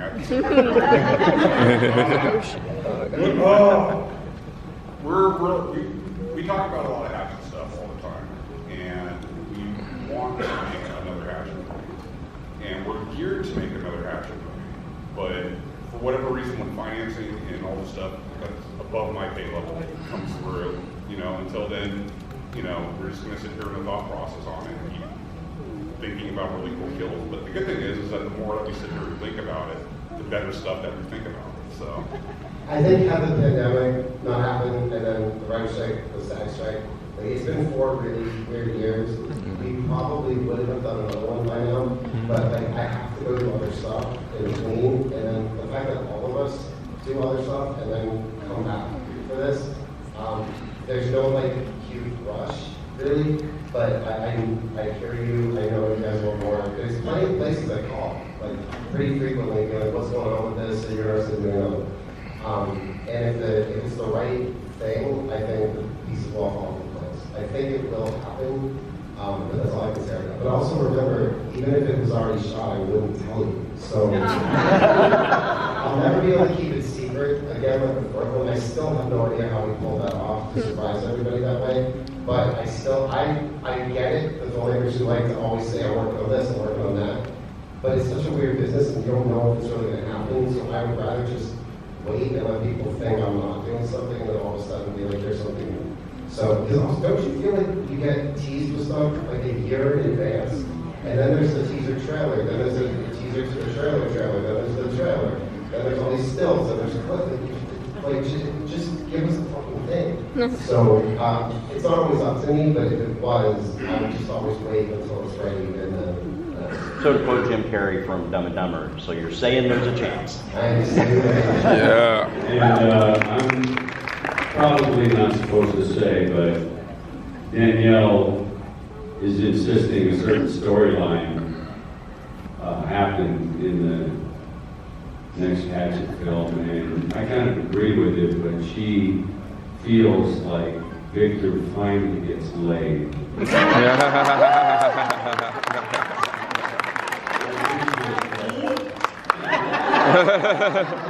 Or yes, but usually Adam's the one that writes the sex scenes for me and him, not me and you. So much fun. And we get to see all the people that we loved growing up, and some of us are still growing up. But this one was a particular favorite of mine from the 80s. Big comfort movie still. And you guys just watch it and you're like, I don't know what to watch. And you put on the hospital. Yeah.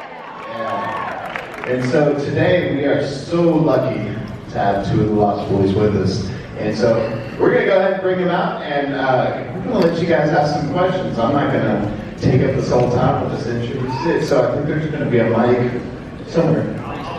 Yeah, there'll be a mic that will appear. And then we're gonna have some fun with this one. So let's do it. Let's bring out first and foremost. Yes, we've got 2 of the guys with us. You ready? Yeah. Come on out. Oh, you get intro music. I like this. There he is.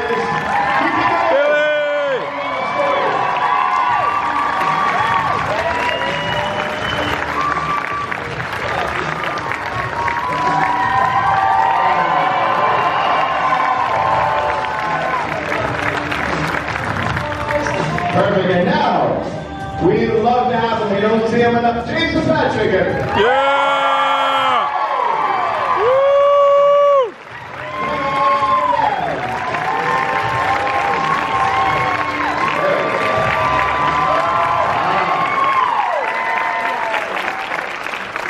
This is going to be so much fun. Where have you been?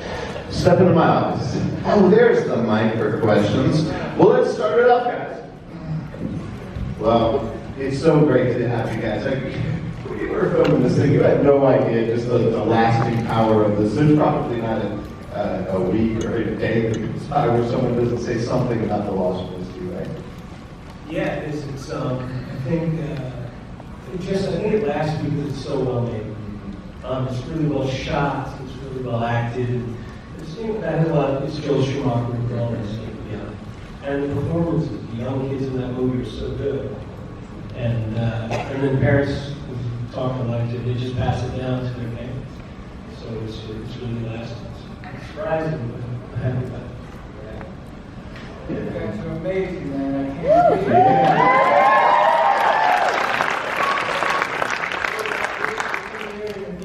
All you guys. And what was the question? Probably not a week or a day. The Lost Boys and how big it's gotten. And you know, I was just over in the United Kingdom, and a friend of mine asked me to send him a postcard. So I said, cool. You know, I was in London, looking around for postcards at home in the store, and I'm from LA, and I see all these postcards from different movies. I see like Blue Velvet, and I see the Big Four Black Athletes, and then and there was the Lost Boys postcard. And so I said, this could be cool, and I sent him the postcard of the Lost Boys, but I'd never seen, you know, a postcard of the poster or whatever. But yeah, this movie it's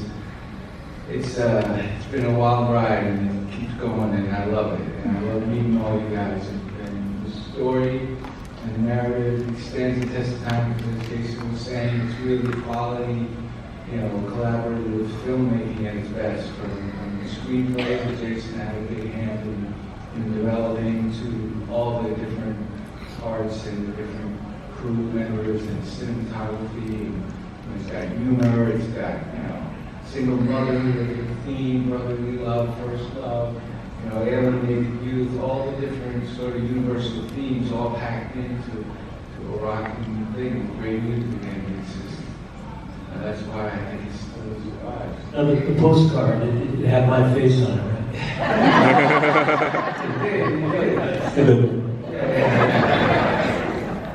Love it. Well, people, I know we have favorite memories from watching this, you know, several times. But making this had to have been so special. Was there a certain memory from the set that you were just kind of looking around going, this is so cool, I paid to do this, and it just stood out to you? You know, there's so many great things about this film, but when we got up to Santa Cruz, you know, that first day or second day on the filming up there, we were on the boardwalk and we were on the motorcycles and the big 10K lights and all the locals came out and, you know, the energy of the bikes and just like we were like the circus that came to town and you just felt that energy and it was just like, I just remember that vividly. And I had a little Laddie Chance Corvette on my bike, which made me feel comfortable because I had to pay attention to him and make sure he was okay. Otherwise, I think I would have been too nervous to just, the whole thing was just amazing, but I had to care for the little Laddie. And that day, I knew something, this is amazing. Whatever this is that we're doing, I want to do more of this. Because I just sort of fell into acting, and I've done a small movie in New York called 7 Minutes in Heaven with Annie Corman and Jennifer Connelly, but you know, that was fun. But once I hit the big time with the big studio film and this thing, there was something special going on. I didn't know what it was, but it was cool, and I was happy to be there. There's a guy playing saxophone too, right? Oh yeah. Do you have a favorite memory from the set? Well, like Billy said, I mean, when you're young, I think I started when I was 19 in that movie, and especially back then, that was the magic of movies. I mean, when you show up at nighttime and that whole boardwalk's lit up, and there's thousands of people there. You're in a wardrobe, and cars, cool bikes and all that. That was sort of the idea of, we wanted to do something that there was that sort of magic. So that was cool. But we had a good time the whole time. We had great sets that were built. Since we were all primarily young, the same age, remained friends and all that. That's the main thing, the relationships. Well, I know there's a lot of people out there. Do we have some inspiring actors out here, right? Yeah, and filmmakers, right? Yeah. And so what do you say to them when they want to do what you do? Because you guys make it look so easy. Certainly. Well, it's very different than back then when we made that. You certainly need money and a studio behind you. For us, you're auditioning for rent to get those parts. But today, because of the digital world, you can make your stories. You just have your own expression. And when I do say, when people ask me, I'll say in regards to this movie, Lost Boys, I did this darker movies than this. But is the reason one of this movie that it works is it's 40 years later now, and you don't realize when we were making this stuff hadn't been done before. No one had ever seen this makeup, so we're like the first faces to wear that makeup. There's no CGI, so we're trying to figure ways to make all these effects work, whether it be with wires or certain tricks with the camera. The fashion, the idea of music playing such a big part, that's why that soundtrack became so big. So I bring that up saying to anyone that's looking to do something is you just got to follow your own individual authentic self. And that's why this movie is here 40 years later, because it's very authentic for what it was, and therefore influenced a lot of other people. So, and we have the ability to do that for nothing now with your iPhone. So that's what I would say, Chad. Yeah. Bill, you have some good advice? Yeah, no, I mean, inspiring, creative artists, just get together with your brothers and sisters and, just create. Like Jason said, the technology is here now, so you can tell a story on an iPhone. And, if you can't write, find a writer. If you can't, just work together. And there's so many different aspects of filmmaking that even you're aspiring to be an actor, and sometimes you can get on a crew and learn by being there. It's just get in there and don't not create. You gotta create. You gotta just get out there and do it, and it's a collaborative thing, so find some people to work together. I work with a bunch of different writers. I like the process of screenwriting, but I'm not a screenwriter, but I'm good at giving notes and seeing the material and working it, working with writers, and then it's about, finding the cast and the actors that you want. But I know there's a lot of films that have been made on iPhones that have gone to Sundance and done well. Micro budgets, it can be done, so just get out there and do it, Also. All right, I know we got some great questions from the audience. You guys always have the best questions. So we've got a microphone right there where we've got photos going on. So please be brave, come on up, and who's going to start us out? There we go. Come on down. Okay. Sorry. Introduce yourself as well. Okay. Is it on? Hello? Yeah. I'm Monique from originally Houston, Texas. I have seen you before, Jason, and I wanted to ask this question. It's not dealing with the movie, but with everything with reboots and all this stuff going on, would you ever think of, if it was offered to you, a reboot of what your father did in The Exorcist, the original? It's funny you said about 20 years ago, probably about 20 years ago, the writer of The Exorcist, Peter Blatty, wanted to do an extended version on television, like a 10-episode before The Exorcist, after during The Exorcist, and then after. And he did ask me to play Damien Harris, but I said it's already been done pretty well. So. Yeah. These costumes, this is great. I'm also from Houston, Texas. That would be hilarious. My name is Rex. I'm an actor and musician based out of Houston. The soundtrack, everything in the movie, everything about y'all's characters specifically made me the man I am today. But I do have kind of a more silly question. If y'all were to want to play vampires again, what vampire universe would you want to be in? That's a good question. There's so many. You know, that's a good question. I have this idea, you know, Sarah, but it doesn't matter. This is a safe space. No one's recording it. You know, I had this idea I've been thinking about, just a vampire who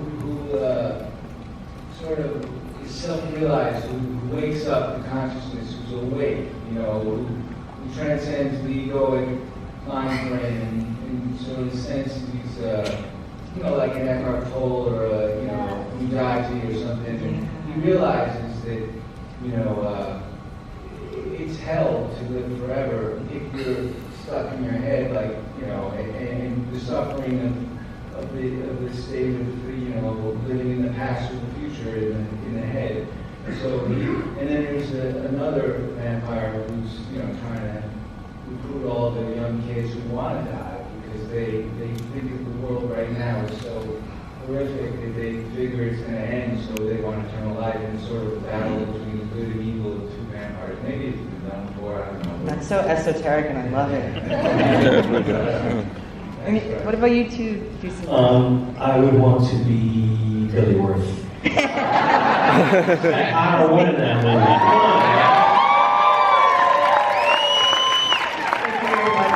What's going on, guys? My name is Freddie from San Antonio, Texas. Huge Lost Boys fan. I remember seeing it when I was 7. You know, grew up in a video store and always just grew up with horror stuff, right? So when I first saw Lost Boys, I was like, I want to be a vampire one day. You know? Vampires are real, right? But best kill scene was you when you died, Death by Stereo. Favorite.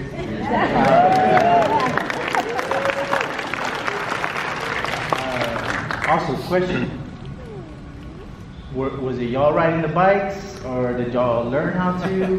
Yeah, we spent about a week out with this guy, Gary Davis, riding before we got to set. And we had to do some riding, like down the staircase, you know, off the boardwalk, but through the docks or wherever, that was all the sun riders. So we were riding a little bit. Did you ride down the stairs? Yeah, I went down the stairs. I did. It really looked like you riding down the stairs, Jason. Yeah. I was like, oh, that's the very, I don't know if you've seen Kiefer, but that was about the second day filming or something, and Kiefer was on a motorcycle. Now, I had to learn how to ride. I didn't know how to ride because these guys did. Kiefer said he did. Well, he popped a wheelie because he's trying to impress some extra. Fell off the bike and broke his hand day 1. So that's why he wears gloves in the movie. Because they have to put a plastic cast on him, and therefore he was wearing gloves for most of it. He broke his hand, and I took that girl home that night.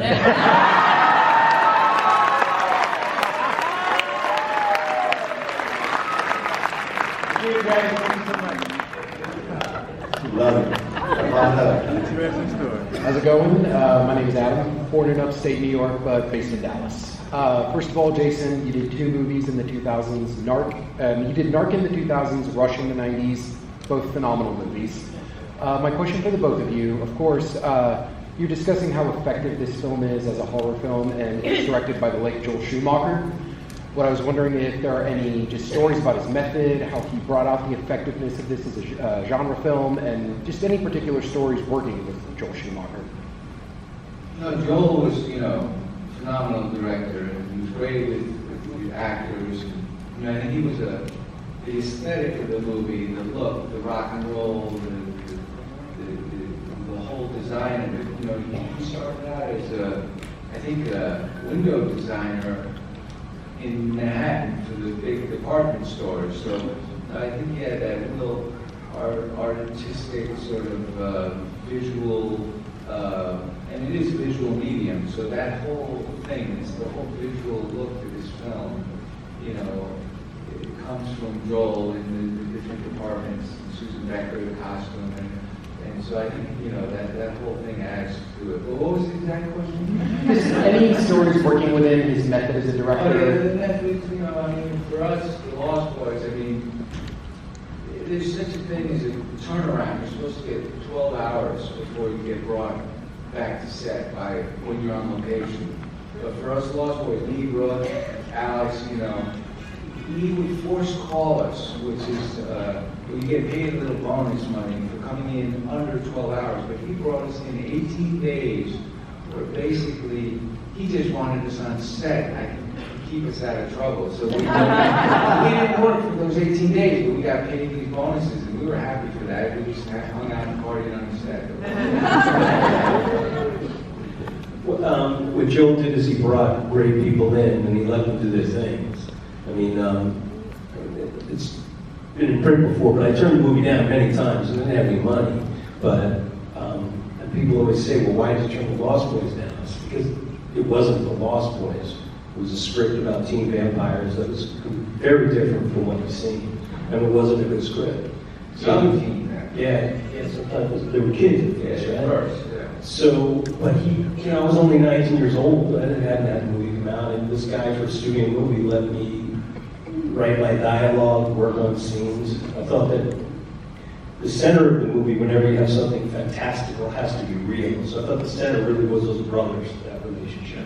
And so to do that, I spent a lot of time with Corey, and so that you would have that sort of feeling they were brothers. You don't have to call each other brothers. You know brothers when they're walking down the hallway and say, I wanted that kind of thing. So a guy like Joel could see me, a 19-year-old, nobody had these ideas, and he listened to them. Put them in there, and I thought he did that with every technical aspect and any other actor, and the best directors do that. Thank you.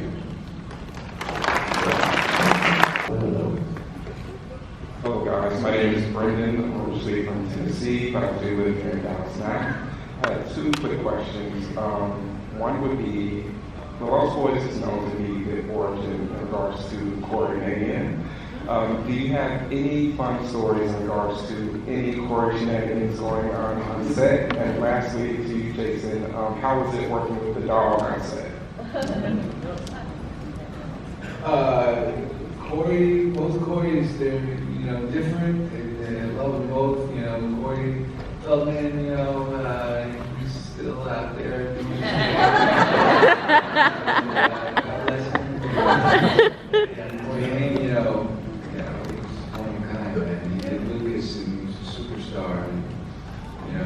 so much love. He loved this oil that I wore. You know, it's just some thing. Every time I see him, he'd come up and send me. And he just wanted something until he rubbed my, you know, whatever. But yeah, Corey was a character.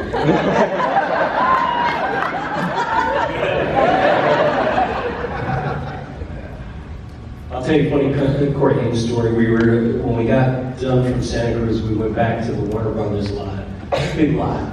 And we were filming a couple stages, and there was a commissary where you could get lunch a little further away. So it was lunchtime, we go out, and there was a little golf cart there. And instead of walking or taking a bike, Corey said, we can take my golf cart. I said, you have a golf cart? He said, yeah, they give it to the kids for school and all. I said, all right, great. So we got in, and he's driving around and whipping around and, you know, going fast doing all this school. We make a turn, and then all of a sudden, for real, there's a cop car behind us. And then he goes, oh, they pulled up, and I said, what did it? He said, this is not really my golf cart.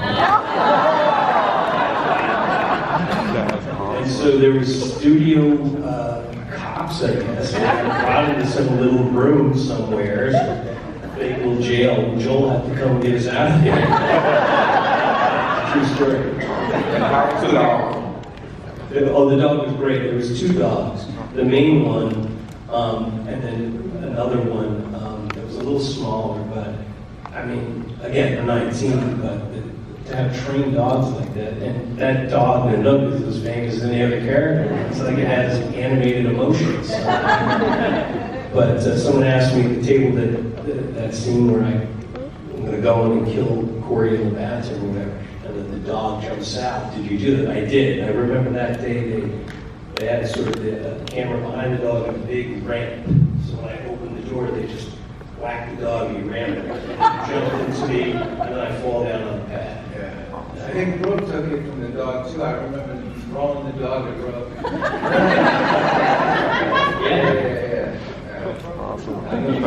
You bet. It was 18th, but today in this room it's Friday the 13th. Yeah. let's not waste any more time. Let's bring out our guests of the hour. First up, give a huge Texas Frightmare. We can welcome to Sean Cunningham.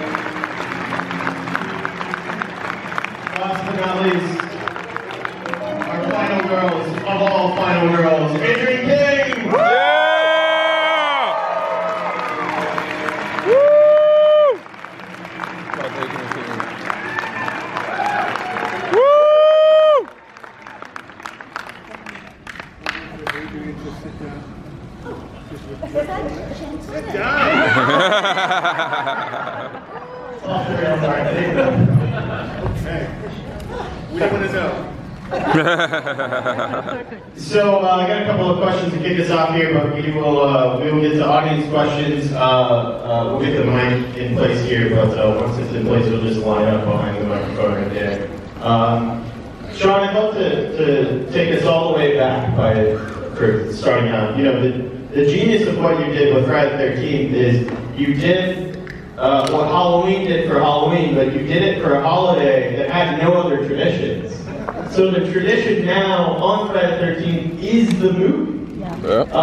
My understanding is that it was really the title and the holiday, so to speak, that kicked it all off. Well, kind of take us backward. What was it about Friday the 13th as a day that stood out to you as a concept?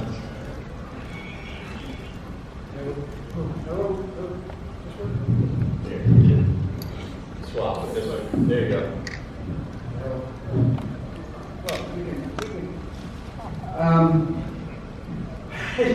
I had made a soccer movie for the kids, and we finished it, and there was some interest from distributors, and they were thinking, well, maybe we're going to turn this into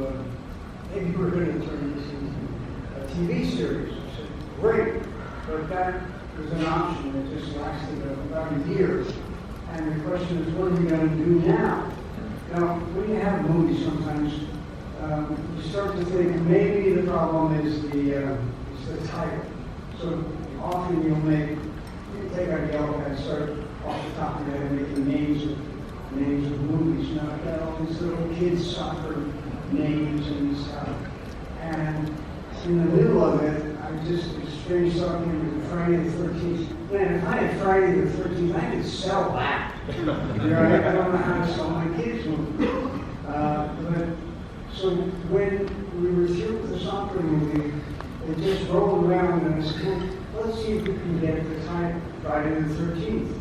And it was just a shot in the dark, but, you know, we just said, we're going to make this movie, and nobody said you can't, so we just went ahead and made it. Yeah. And what I realized since then is that, you know, Friday the 13th as a title has sort of emotional real estate in almost everybody's mind. This is around the world. Sometimes it's Saturday, 14th, you know, or Tuesday.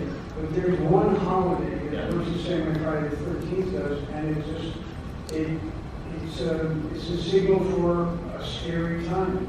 Yeah. Can I just say now, the last thing, look out, and I keep saying, get another Jason. Just sitting there politely listening. I like all the twists on Jason, like this guy right here, just like very nice, slick back hair, like kind of like a punk rocker Jason. I like it. Tom? Did Friday the 13th have something to do with the 9th chapter? Yeah. Execution of the I don't know. Just say yes. Yes. That was what brought me to it. Yeah. At this point in your career, you know, it was still pretty early in your kind of special effects and makeup career. You've done, of course, Don, George, and Knight, and Martin. But how did this was kind of your first slasher, if I'm not mistaken? I think Don was the first. Yeah. And I think Sean had seen that and said, we gotta get this guy. Yeah. By the way, that's 100% true. We're in Connecticut. And who do we know that does special effects?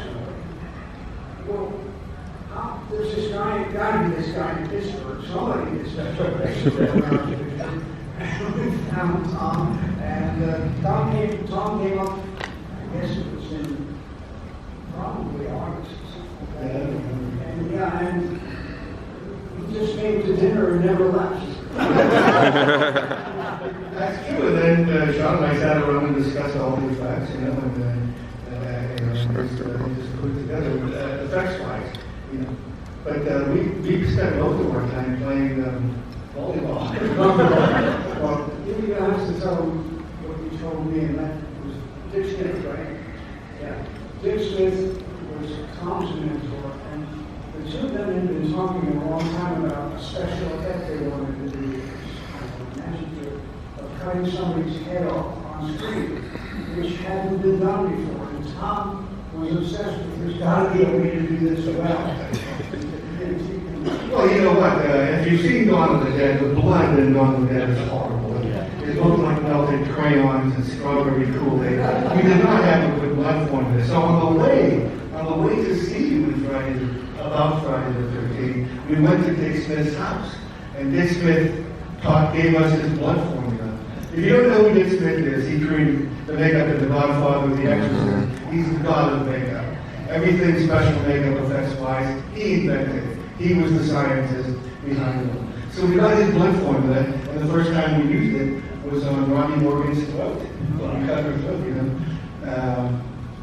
So that changed everything for us, as far as we know, realistic effects. But we stopped in his house, and he just gave us secrets. That's the problem growing up and trying to learn this, is nobody shared their secrets, except this thing. Yeah. You yourself had to open a school. You shared your secrets. Now we teach his blood formula. Yeah. At my school. Yeah. Well, I was gonna ask, you know, effects for zombies are a little maybe more fantastical compared to doing a slasher where you're approaching this as, you know, this could really happen. People could really be murdered in this way. Did that change the approach, or? No, my approach was, these are magic tricks. A magician is able to fool you with mechanical devices in this direction and things that you're not aware of. Yeah. And so I always, in fact, my book about special makeup effects is called Grand Illusions. I think of them as illusions, as magic tricks. Because the magician makes you believe that what you're seeing is really happening, and we're doing the same exact thing. Making you believe that Kevin Bacon is lying in a bunk bed and an arrow comes out of his neck. Yeah. You know, and that's, you know, that's a magic trick. Yeah, which I don't know if you saw, but Kevin, you know, is very active on TikTok, and he just posted a really funny TikTok where his kids came in with an arrow, and he woke up and ran out of the room. Yeah, it was really great. We did a commercial where he had the arrow sticking in his throat, and some other, he did other movies he's been in. Yeah. The parody of Yeah. Adrian, I wanted to ask, you know, just in the same way that this was the early days of the slasher genre, you know, the concept of a final girl hadn't really even quite been defined yet, and the rules were kind of right. I think, but people hadn't quite written the rules or defined it yet, and so being that this is one of your, you know, earliest acting roles, you know, and you're kind of thrown into the woods, and you're running from literally, you know, I can't imagine what that was kind of like as a young actress. What was that experience like? Fabulous. It was. It was so exciting to be around so many people who were passionate about getting this film done. And I just felt so lucky to have been chosen because there were a lot of people that auditioned, most of them New York. So I recall there were just so many people at the audition. And I just enjoyed it. It was my first time actually being in the woods country, like I was a city girl. So I discovered the nature, so to speak, on this film. So I enjoyed it. Sean, what made you pick her out of all the people that she just said their audition? never touched her, I swear to God.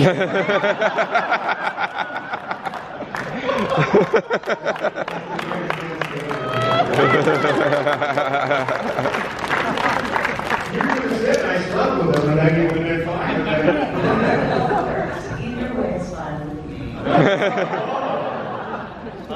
You know, as I know in the early days of slasher, but the idea of a sequel or a franchise really wasn't even a concept in the way that we know it to be in horror, especially the slasher sequel. But to have that ending, which is still to this day, when you watch this movie with an audience, it's still so shocking and surprising. The ending to Friday the 13th. When Jason comes out. Yes, yeah. Sean, for you, was there any idea, did you approach this as very self-contained, or given the Jason character and Mrs. Voorhees character, did you kind of have a concept of like, oh, we could tell kind of continued stories out of this? Or was it just kind of a surprise ending? Just ask yourself that question again. I mean, the guy's been living in the bottom of the lake for the last 15 years. And we're going to pick up. We made it a dream. I know that's what. Yeah. I had just seen Carrie. At the end of Carrie, the music swells like the credits are going to roll any second, and the hand comes out. So I got the shot about that. We were trying to do that with Jason, and he said, "Look, he's killed. We have to make it a dream because people buy it. Wasn't there a TV series where the whole year was in Dallas or Day Arts? The shower the whole previous season was a dream, and you bought that." There you go. So anyway, Carrie influenced me talking to Sean about having Jason pop up again. There were two problems with the ending. First of all, sure, it would be great to have a hand come out of the grave or a creature come out of the lake or different things. But how in the world can you fold that back into the story? Because we just, I didn't want to shoot Jason unless I had the scene that follows it. Most people think that the movie ends with him coming out of the lake. In fact, there's a little scene that goes on afterwards which sort of positions it all as a possible, event. The other thing was, well, is it going to work? And Tom had gone to just endless experiments trying to find makeup that looked weird and strange and that could work. And we weren't set up to do this kind of special effects. We had a 13-year-old kid holding his breath, waiting for some kind of cue to come out. And indeed the first time that we did it, it came out. We said, I think it worked the way we wanted to. There isn't a take two. A take two means that you've got doubles in all your clothes. You can get the makeup and everything all back together again. But you wanted him more messed up. He came out of the lake the first time clean as a whistle. And he said, he's got to have stuff on him. He's got to have mud and beads and stuff. And that's why we did it, because you wanted him to look messed up, more messed up. Jason had hair at one point. He didn't look scary with hair, so I gave him that pinhead thing.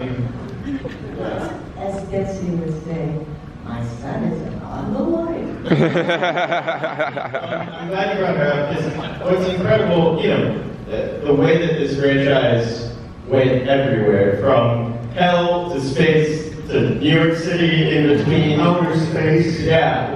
When you really strip all that away and go back to that first film, which is very simple and effective and understated, I think that the first movie has a lot more to do with something like Psycho than it does, movies in the slasher genre. To have Mrs. Voorhees, a female killer, it was so kind of avant-garde and unexpected for the time period and still today.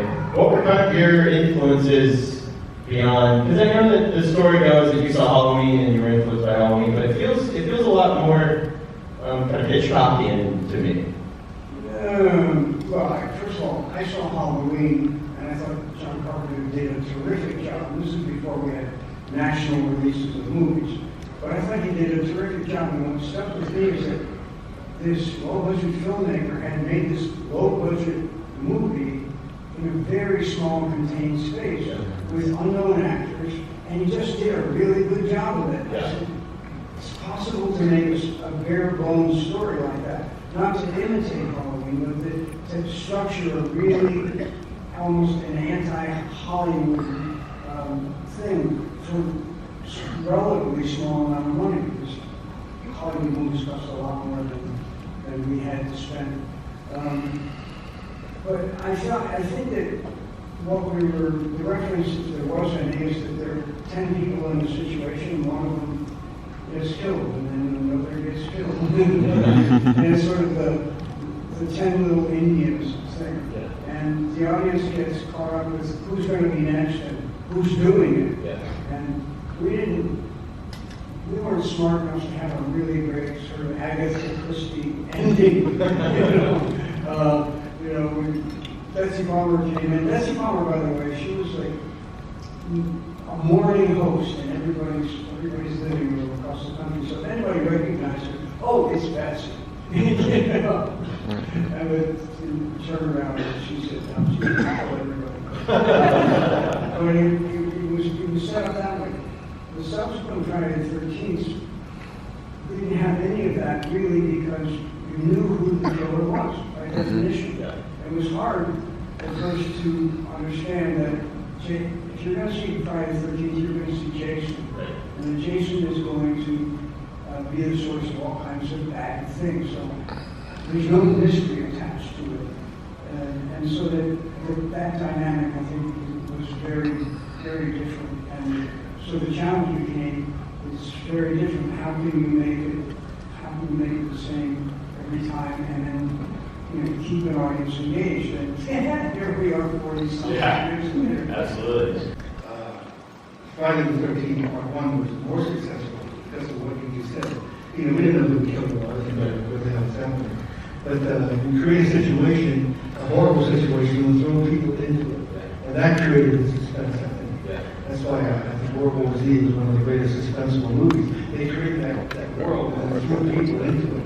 And that's where the suspense came from. I turned down part 2. Sean offered me part 2. I turned it down because Jason was running around in the screenplay. No, we're going to change that. Well, they didn't change that. Because Betsy Palmer will tell you that he did not die in the lake. He crawled out of the lake somewhere and, stole some clothes and lived there for 35 years and nobody saw this weird kid, stealing hockey masks, And she will tell you that he didn't die. He didn't die. He came out and saw her killed. He saw us take her head off, and that's why he's seeking revenge on everybody around. So I turned down part 2. They didn't offer me part 3, but they offered me part 4. So I got to create him in part 1, and I got to kill him in part 4. It's the Frankenstein syndrome. I enjoyed the hell out of that. All right, let's take it out to the Friday the 13th fans in the audience. If you'd like to ask a question, go ahead and line up here. Hi, what's your name? Hello, my name is Brian. Hi, Brian. Hello, my question's for Adrian. I like to ask any Scream Queen this question, which is, who is your favorite Scream Queen? Who's my favorite Scream Queen? Yes. That one. Wow, that's a good question. How about Betsy Palmer? Yeah, pretty awesome. That's good. All right, question to Sean Cunningham. All these sequels of Friday the 13th, did you want them or the studio wanted them? The question was about sequels. Was that more of the studio's idea, or was that your idea to do more sequels? Did you want all of those or no? I was all wrong with my idea of sequels. For the reasons Tom was outlining, it just seemed like the May Friday the 13th was very successful, and the title was very successful. But what are we going to do to tell stories? And one of my partners wanted to have Jason come back just as a monster.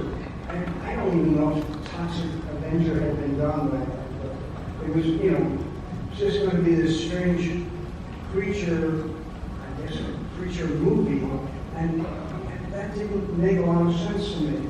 He's wearing a potato sack. And just, you know, making a sequel I thought was a great idea. But what the sequel was going to be and, you know, how we would take this world and make it a scary place to tell stories. And then very quickly, Friday the 13th became two things. It was very dependable. If you were going to see Friday the 13th, you were going to see Jason, you were going to see a bunch of teenagers get smacked around, and see some nudity and some kind of sex. And then, hopefully, sexually, they'll all be and that became what Friday the 13th was. A couple of times we tried to, you know, vary the theme a little, and boy, did that not work. Part 5. Don't forget Jason X. Jason, that was still Jason, though.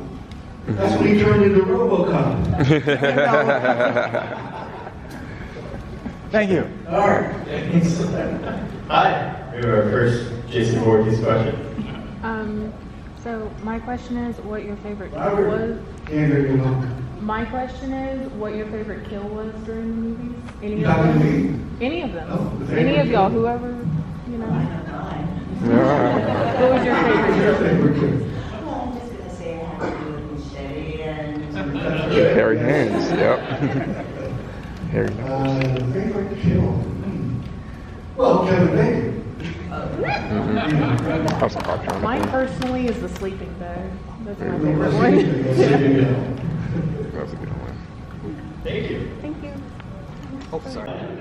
Well, we had never seen a crossover event quite like Freddy versus Jason, so thank you for that movie as well. Hi. Hi, this is a question for Tom. Tom or Sean? Tom. I think by her shirt Tom she means Savini. Tom. Yeah. Would you please tell us a recent effect that you saw that really impressed you? Oh, that's a great question. And why? A recent event. A recent effect, special effect, or whether it be movie, television, something that really impressed you, made you think. Anything Rick Baker does. The thing should be called Rob Bottin's The Thing. That movie was Rob Bottin. Yeah, so anything he does. Rick Baker is still impressing me with all the, he doesn't work anymore, but he's constantly sculpting. He just sculpted a creature from the Black Lagoon and posted it on Instagram. You know, it's impressive as hell. So I started painting again. If you go to my Instagram account, there's like 7 paintings where I'm showing you the back of the canvas, then I reveal it. Okay? So Rick Baker painted the back of the canvas on the painting. And so no matter how you turn it, it's the back of the canvas. To make it to mock me, okay? So we're pals. I'm going to his house next week. So, but the point is, we're still, you know, you got to keep your hands in it. You got to keep creating art. You know? I'm sorry that Rob Bottin disappeared. Nobody knows where he is. But he's created some of the greatest effects ever. So anything he does, Rick Baker, you know. But is there a specific movie or something? I don't think I've seen a good horror movie in years. You know? I feel you on that.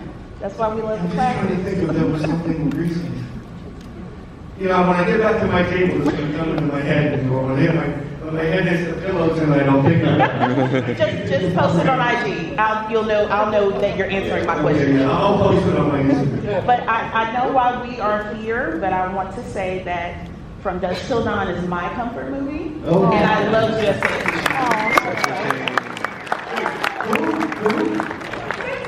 What?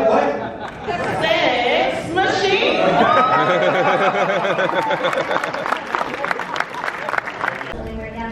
And we're gonna welcome out Mary Lou herself, Lisa Trade.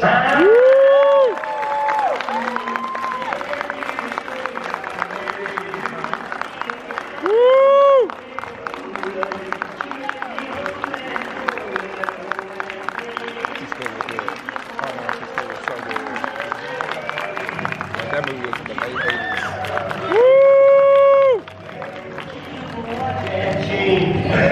She took the keys to a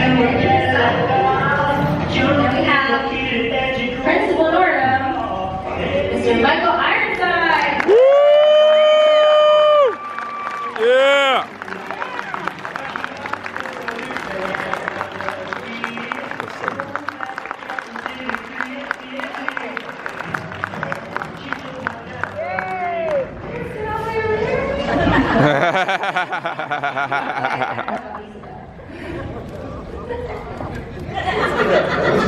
You hear like the announcement? Yeah, it's like Yeah. a different prize. Scarier than any fucking film I've ever made. Now, do this. All right, so Lisa, my question is for you. Because I know it's such a fast shoot, 32 days, did you get an opportunity to work with Wendy in the rehearsal process to kind of pick up each other's mannerisms and kind of adapt your performances to mirror each other? I think we had one good conversation, but I think she went and watched the brushes. Like, as I remember back in the day, they used to show the brushes, like the dailies, at night. I think she watched my performance, so she could copy it. We talked briefly once, but that was it. She picked it up from, I guess I shot my scene, some of my scenes first. She did that. I mean, it makes You need her to come next. That's her, right? It definitely makes sense just because of the speaking of the film, but like I said, I'm new to my canon of the film because of Joe Bob Briggs and The Last Drive and things like that. So getting to kind of appreciate that through those eyes is really fascinating, and I'm really enjoying having you guys here. So thank you. Well, thank you very much. Thank you for coming.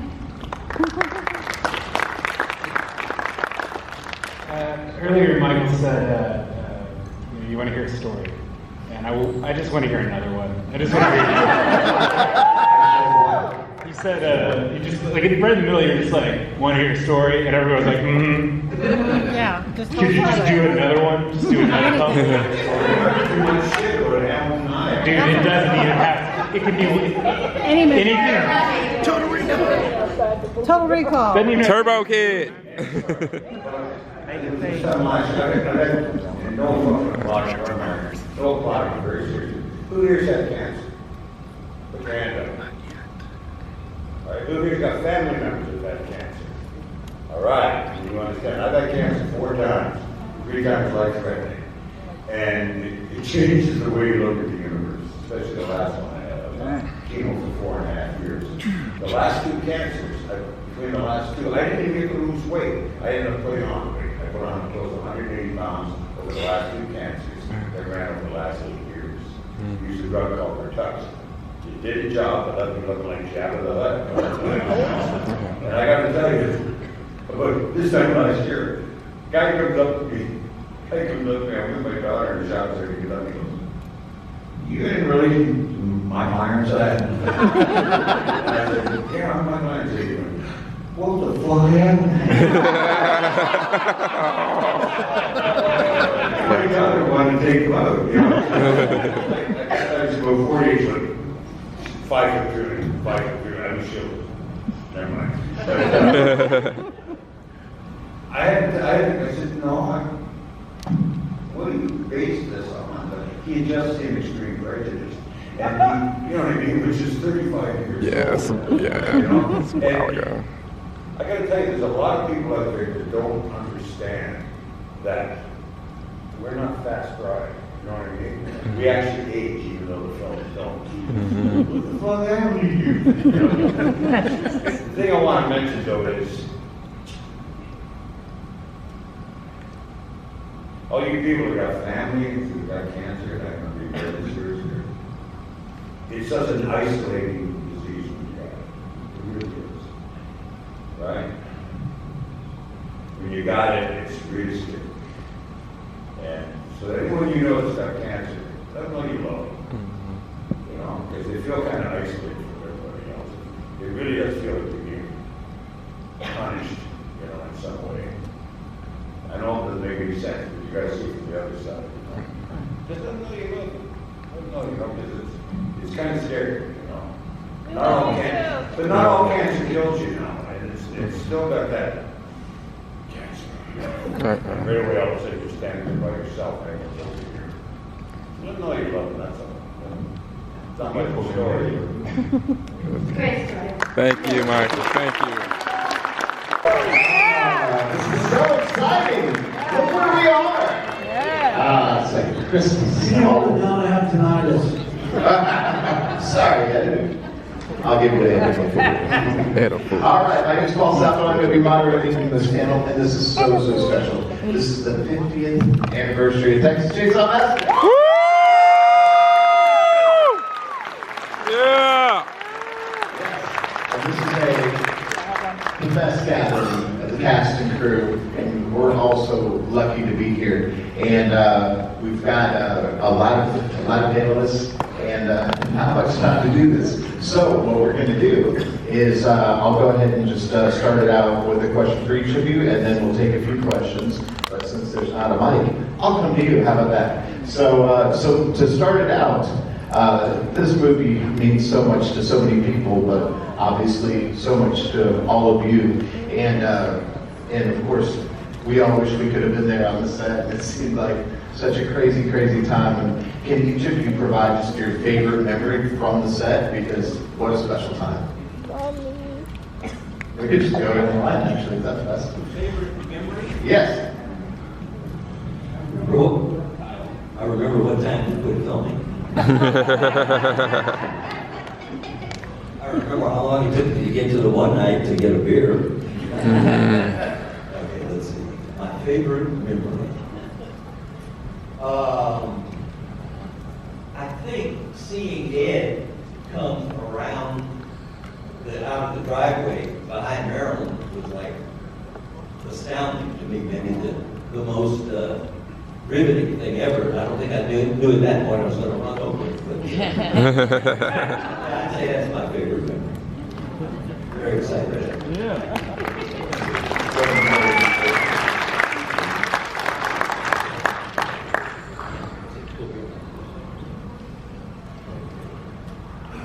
Do you have a particular favorite memory? I think my favorite memory I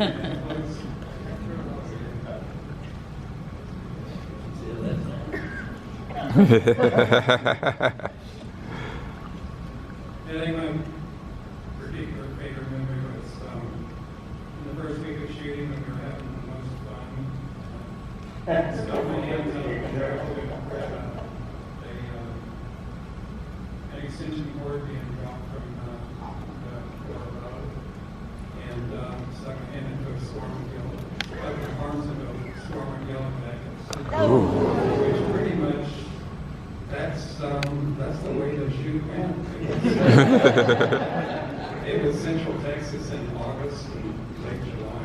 Very hot, very dry, very testing for everybody that was out there trying to make a movie. Absolutely.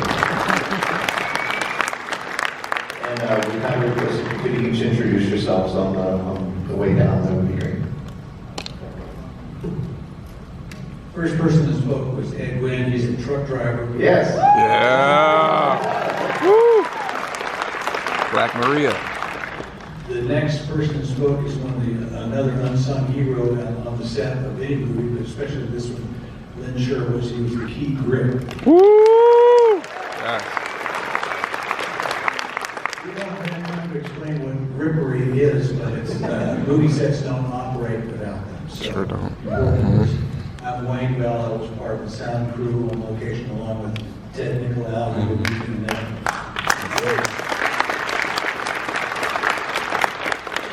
And I was also various things in the post-production sound, but talking about production, the favorite moment, the famous moment, is of course is the 26-hour moment.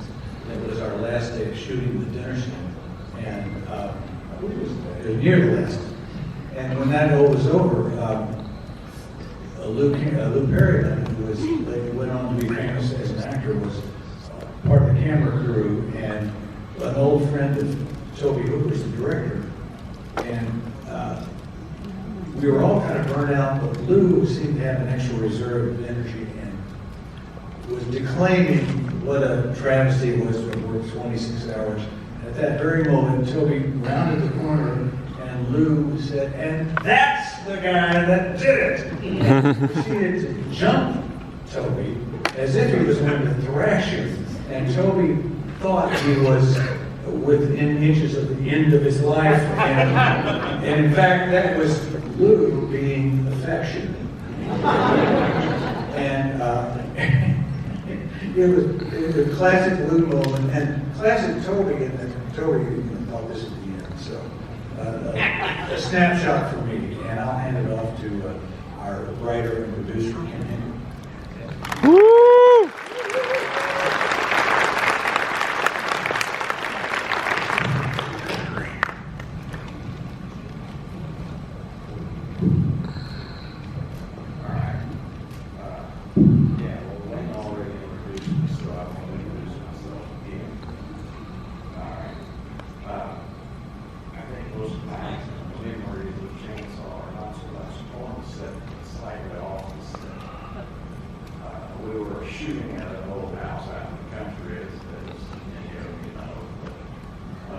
There was actually a family living there when we began shooting.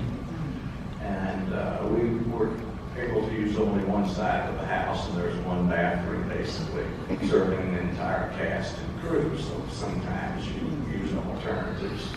And so one day I went out to use the alternative.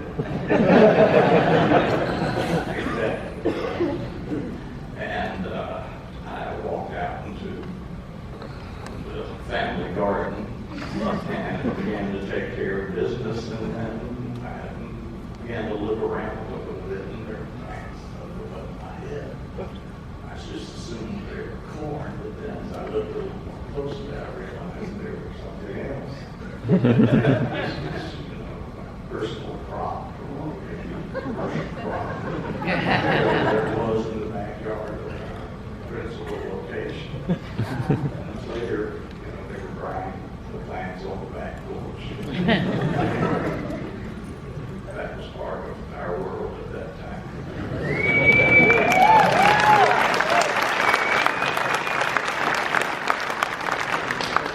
And we passed the baton to Ron Bozeman, without whom Chainsaw would never have come into being, our production manager and co-producer.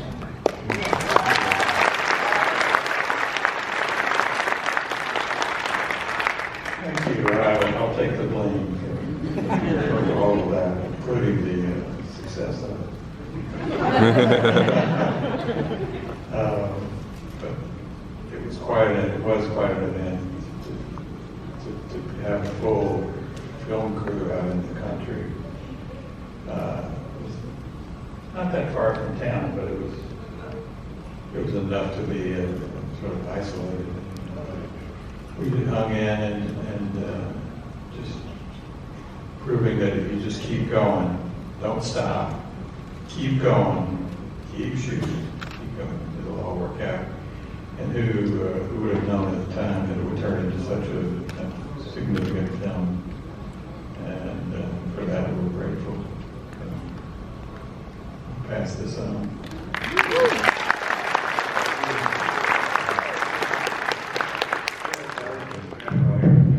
You want to mention about Bozeman, our production manager, won an Oscar for producing Silence of the Lambs.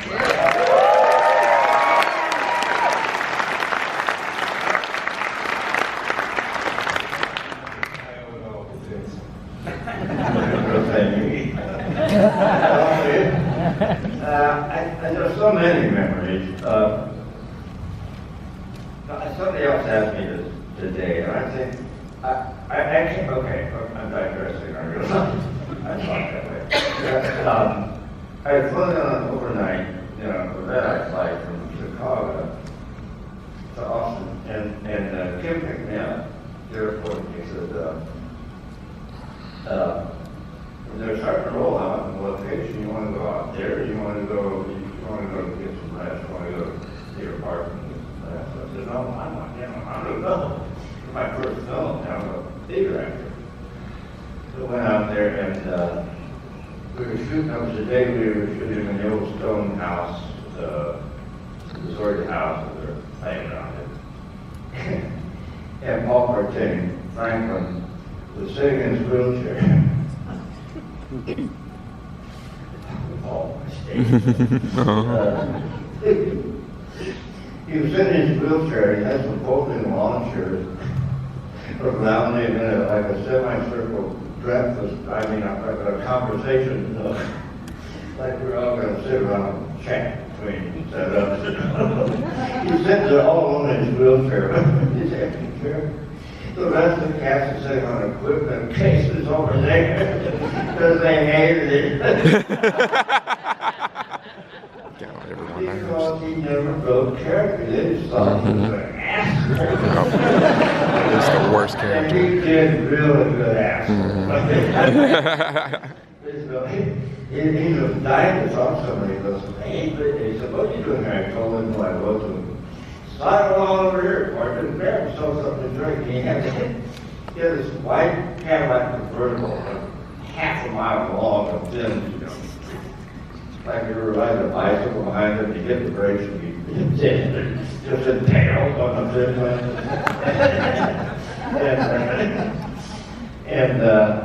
So I went over there and it was all Dr. Pepper, Coca-Cola, and tall boys and Budweiser, you know.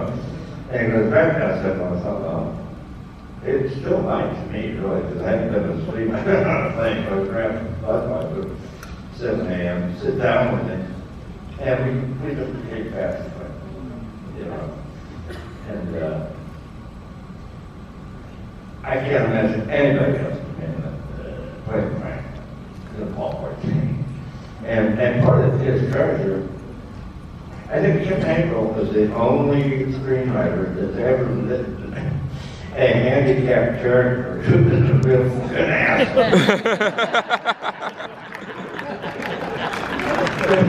You know what I mean?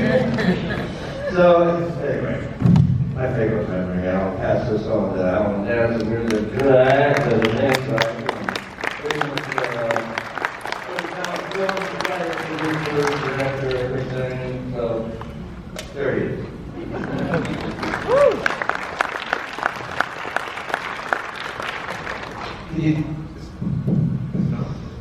Can you tell me what your question is? Favorite memory?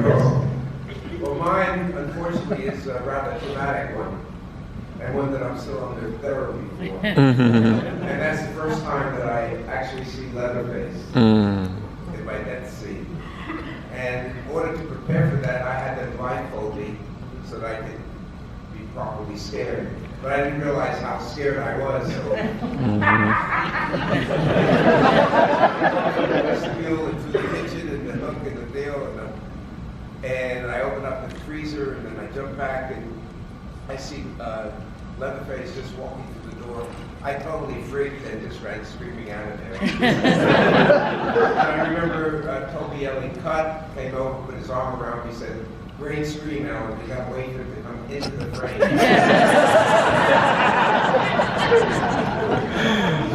I had to do it several times. That's how freaked out I was. To this day, that's still the memory that haunts me. Thank you.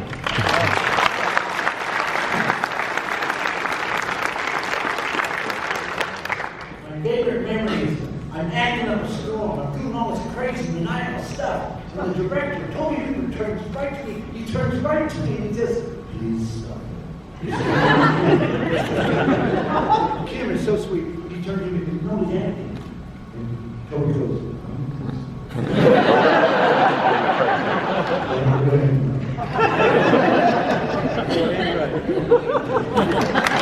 yeah.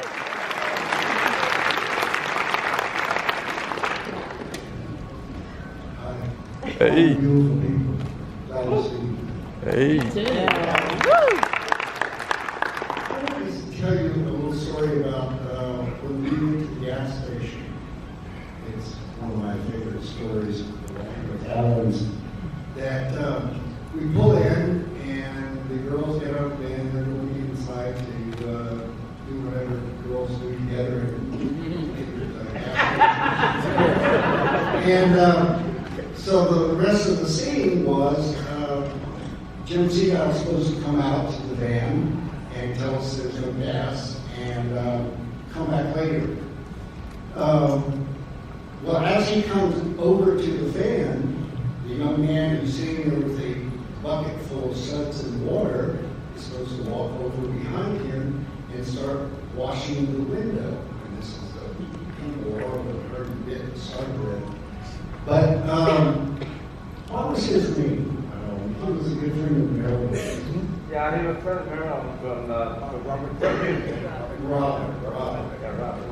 Anyway, Robert walks over for the first take, and he takes this big chamois out of the bucket to hit the windshield, except it hits the windshield and then he skids across the other end to land on Jim Seagal's face. High in the face. It was perfect. So, Ellen and I, after another long, hot day, think this is probably the funniest thing we've ever seen in our life. Let's start laughing. Okay, not funny. Take two, and try to bring ourselves down, being the professionals that we are. And he comes over again to the window now. Everybody, take two, and Ellen and I get the giggles. Before he ever gets the bag out of the bucket, we're laughing. And you can sort of see Toby is starting to get a little hot under the collar. Okay, boys, no laughing, take three. Normally, we were lucky to get 2 takes off anything. Most of the stuff was 1 take and moving on, right? Which is another incredible part of the making of this film. Anyway, we do it again, and we do it again, and we do it again, and every time we lose our cookies and start laughing, and think it's the funniest thing. It's like 2 little boys, in the back of the station wagon, driving across America. Anyway, Toby gets so angry at the whole deal that finally he throws his cigar on the ground and says, "I'm out of here, you're totally unprofessional," and makes Kim come in to direct the rest of the scene. That was the most fun I had with him.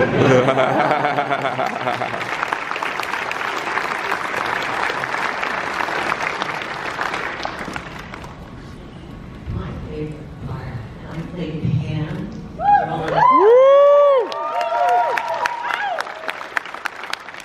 My favorite part was getting to film 3.5 days. All of us, 8 of us, packed into the stand with the windows up and 92 degrees outside. And we're all just sweating on each other. No, I'm just kidding. That was memorable. Okay, my favorite part was the day we shot Neve. Toby asked me the day before, he said, "Jerry, have you thought about the nude scene?" And I had, and I couldn't wrap my brain around chainsaws or meat hooks. But I said, "You know, Toby, I did think about it, and I thought that if maybe the hook didn't go into that part of her back that was strategic or spine, that if she could move, that maybe she'd try and get the hook." And to my amazement, Toby said, "Yeah, let's go with that." So we get together the next day. I think we started around 9 o'clock in the morning. And I'm in this contraction, which I describe on February 3rd on Instagram, and you can all go and read. But when we shot the scene, it went for like maybe 3 hours, and it was really great collaborative work. Everybody, crew, me, we were all happily, getting this thing done. And it was working and all that stuff that you saw. And then we get to the end, Toby says, "Cut," and we look out, and I'm looking at this crew, everybody's in front of us, and everybody's kind of going with their mouths open. And I think that was the moment that I thought to myself, "Gee, I think we might have something here."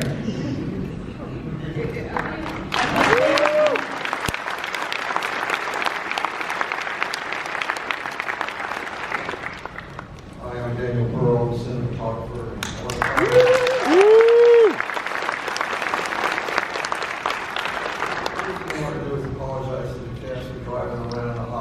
It's so blown out outside the windows, I had no lights. And I don't even know we're moving. We could have been stationary, but we didn't know that because we're filming anywhere down. I apologize about that to hockey.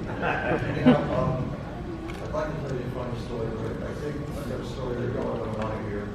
And it's about famous shot from Texas Chainsaw Massacre.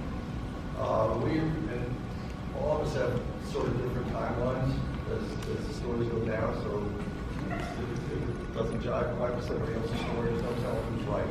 It's all over the place. Anyhow, after about a week, I imagine, we decided we weren't going fast enough. And we were shut down for that totally right shot list. After a week, we had a shot list. I come back the first morning, and I set up the first shot. Kobe shows up 45 minutes later and changes everything. And the whole day we go through not shooting anything on the shot list. And okay, production's quite busy, getting us back ready to go, rearranging the locations, and they're not following us that close to what we're doing. Next morning comes in, I set up the shot on the shot list. Now keep in mind, 1973, nobody emailed you a shot list. Somebody had to physically give you the document. So I did it and set up that shot. Toby shows up and changes everything. I told him, oh, no, there's not talking about it. They make it like that again. I just worked that together off the backs. We're going to do this the way we do it. We're going to cast in, see where they want to play, what space they want, and we'll figure out how we cover it. It'll be cool. Well, at the end of that second day, they realized you guys are not shooting goddamn shots.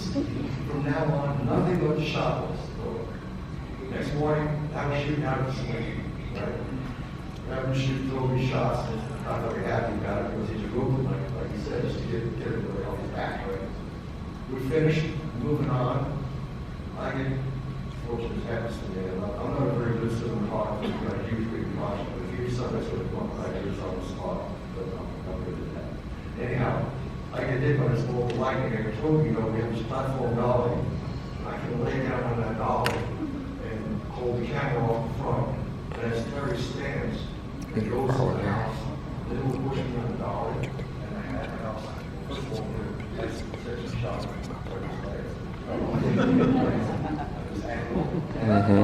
Yep. Also, watch as we go in, the house will grow, and grow, and develop the frame. Get that set up. I turn grooves and okay, I got trackers, bring that track back here. It's heard that what we're doing, come up and say, what's going on? Well, I just shot it, no, we can't do it. Cannot do it, no. Toby sees me suddenly, I was happy, I got to bring back all of a sudden I'm dejected, right? Toby sees that, turns over, what's going on? We can't shoot the shot. Toby goes, because Daniel has come up with the most incredible way to start the second act of this film. I'm the director, he's the cinematographer, we're shooting it, maybe you're gonna fire us, maybe you're not back tomorrow, but get the fuck out of our way right now.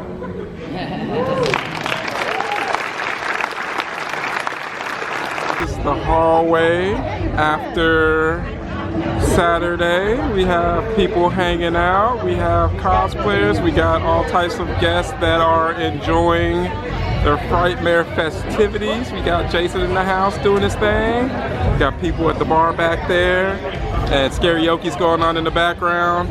Trying my best to avoid a copyright strike by talking over everything, but guys, it has been so much fun here, and man, we still have one more day to go. Alright guys, we had a little bit of technical difficulties with karaoke. They're working on it, but to give you an idea of how lit the crowd is, it is definitely packed. Oh man, hopefully they'll get it back going very soon. And we have my boy Joe here from Moodys Mind. What's up, everybody? You having a great time so far, buddy? Oh yeah, it's lit, man. It's a scene, man. That's right, that's right. All right, guys, it looks like karaoke is having more technical difficulties. So we're hanging out, seeing what happens with that. Maybe we'll get lucky because the crowd is definitely ready to party and enjoy the rest of their night. But I'm pretty sure we'll get around to partying somehow or another. Man, guys, it's been so much fun here at Texas Frightmare. We had a little bit of technical difficulties with the karaoke, but now things are flowing. People were in the long line to sign up, so that's always a fun day when people are willing to participate in the karaoke festivities. Doesn't look like I made it into the sign up in time. It's too bad because I wanted to do some Doc and Dream Warriors, but hey, maybe next time.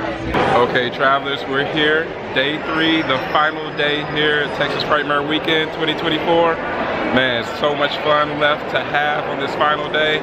Cannot wait to what we have in store. The next thing I'm really looking forward to is the Juliette Lewis Q&A. One of my absolute favorite actresses. Have been in love with that woman for forever, so I can't wait. Let's go, have some fun. Okay, travelers, now we are in the line for Juliette Lewis's panel. Starting to line up.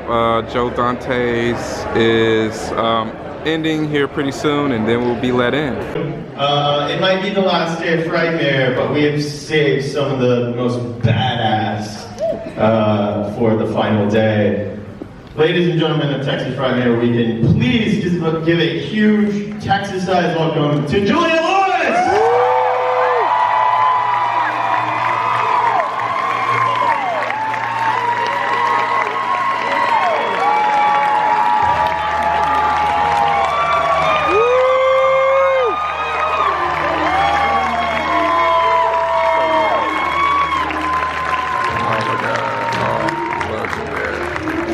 I knew you wouldn't come out like a normal panel. You'd come out like you were coming out on stage at one of your shows. Welcome. Hello.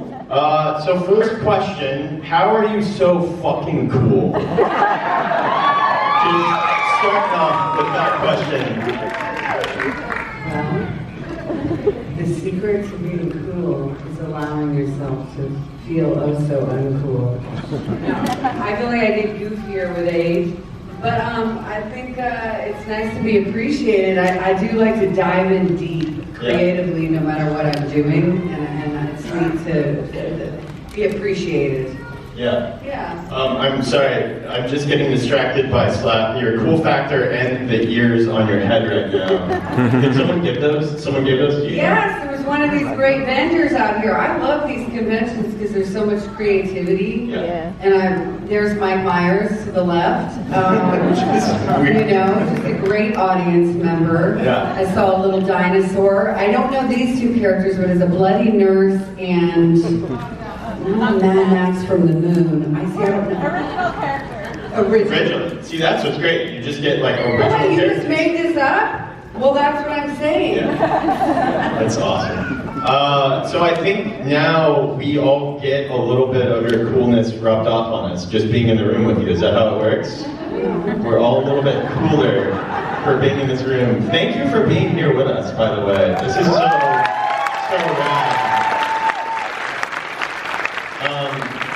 You just started shooting Yellow Jacket Season 3, or they did.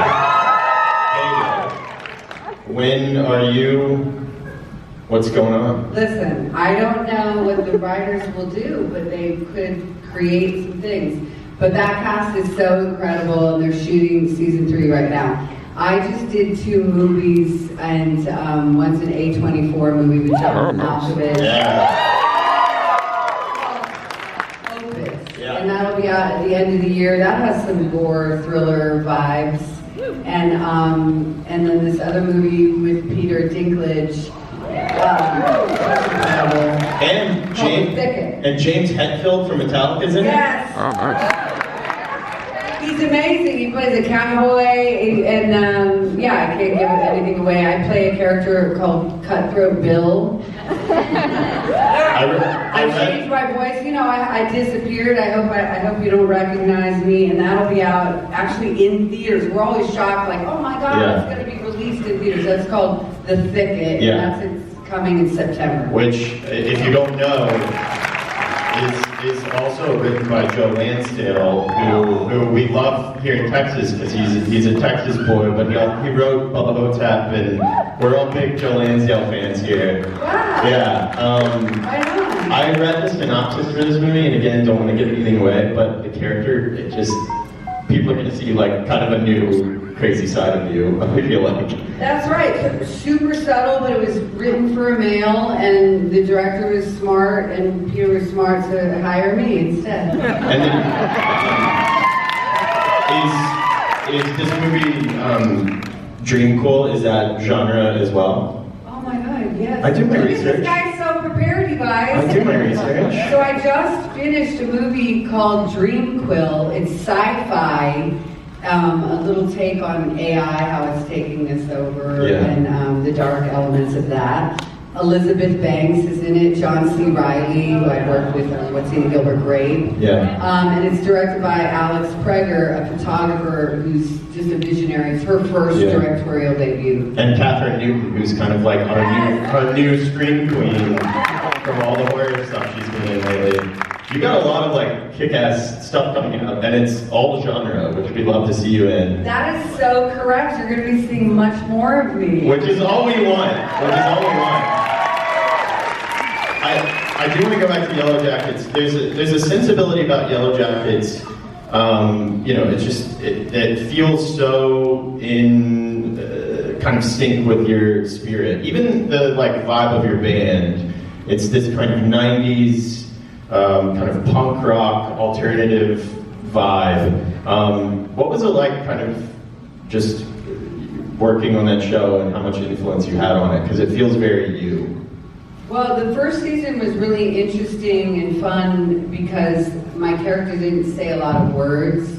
And if any of you watched what I do, I like behavior. And I like for people to feel whatever the character's feeling. And so I spent a lot of the first season in a hotel room. And so anytime you saw her, I wanted you to guess what levels of toxicity she's experiencing or distress.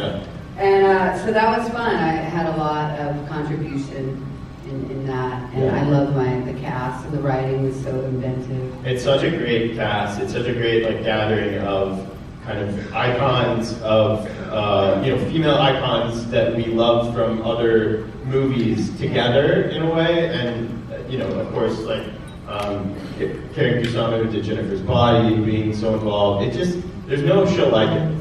It's just such a rad show. Yeah, she's in Jennifer's Body. Yeah. Well, you're in the room of people who did not forget she did. I want to talk about your music, Juliette Lewis. You're starting to play again.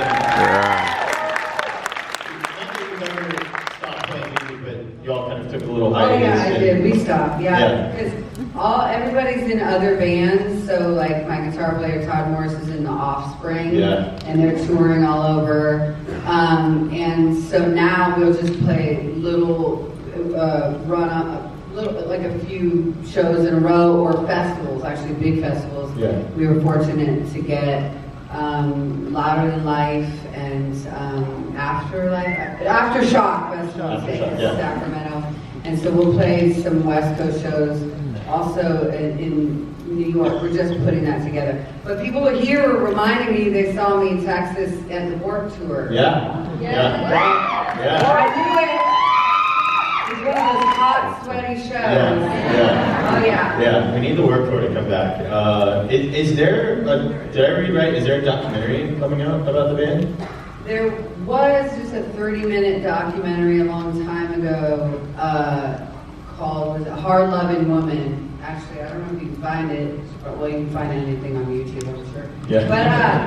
But no, not recently. I'm writing a movie, and I'll put my own music in it. Yeah, it'll be one of my, those passion projects, and it'll be finished this year, and so I'll try to get that set up to direct. But it'll be basically my mind dumped out, so it'll be a bit like psychedelic and heartbreaking and funny and really fun and creative. I'm both scared and excited. I've always loved when your music and your movies kind of intertwine. Your cover of PJ Harvey's Hardly Wait in Strange Days is one of the just coolest, fucking moments in a 90s movie. Is that something that you kind of always hope happens, just because music and acting are so kind of at the same level for you? It's really strange because I'm at that age where you look back and you're like, oh, that happened. Yeah. And some of it is just luck of the draw, Yeah. you know, where it's like these cosmic forces. And I just happen to be in 2 movies, or 3 actually, with the most epic soundtracks, and that's Natural Born Killers. Strange Days. Yeah, and then wait, there was one other one I'm forgetting. Someone will remind me. Yeah. I'll let them. I know what questions they're going to ask movies about. I want to bring up Way the Gun, which is one of my favorite movies of yours and just of all time. Chris McQuarrie, who now is like, you know, Tom Cruise's like right-hand man in Mission Impossible, but it was one of his early films. Benicio, Brian Philippi, what are your kind of memories of that movie? Well, a lot of things early on, I always was into taking a chance on creative forces. Yeah. To me, that's not a chance, but that was Chris McQuarrie's first directorial debut. He had done Usual Suspects. I'm like, oh, this guy's a genius. Duh. But you don't understand, like studios and money people, they don't always take the risk, and so of like, oh, can he direct a movie? And I just think anything he does is brilliant and creative. And so that was a real fun movie. Plus, I got to work, share the screen with my dad for the first time, where we were both in the same movie. So cool. It's such a killer movie. If you have not seen Way the Gun, seek it out. It's so killer. Let's take it out to y'all. We move the microphone, and if you'd like to ask Juliette a question, we'll just line up right here and just get a big group combo going. How's the show been for you so far? It's been the best. Anybody who's hung out with me for 10 seconds, I just go giddy. I get tickled by everyone's creativity. Yeah. Because I play music, I have a little speaker that's good to get through a long day. We're just so stoked you're here. So. I appreciate it so much. I actually love Texas. I know there's a lot of wild, wonderful parts. All right, first question. Kick us off.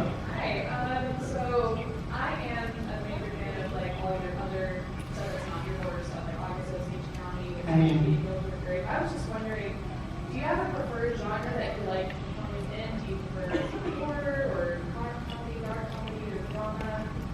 What's your favorite genre? Well, if you notice, like I always, for whatever reason, I guess maybe my dad influenced me. I just love characters.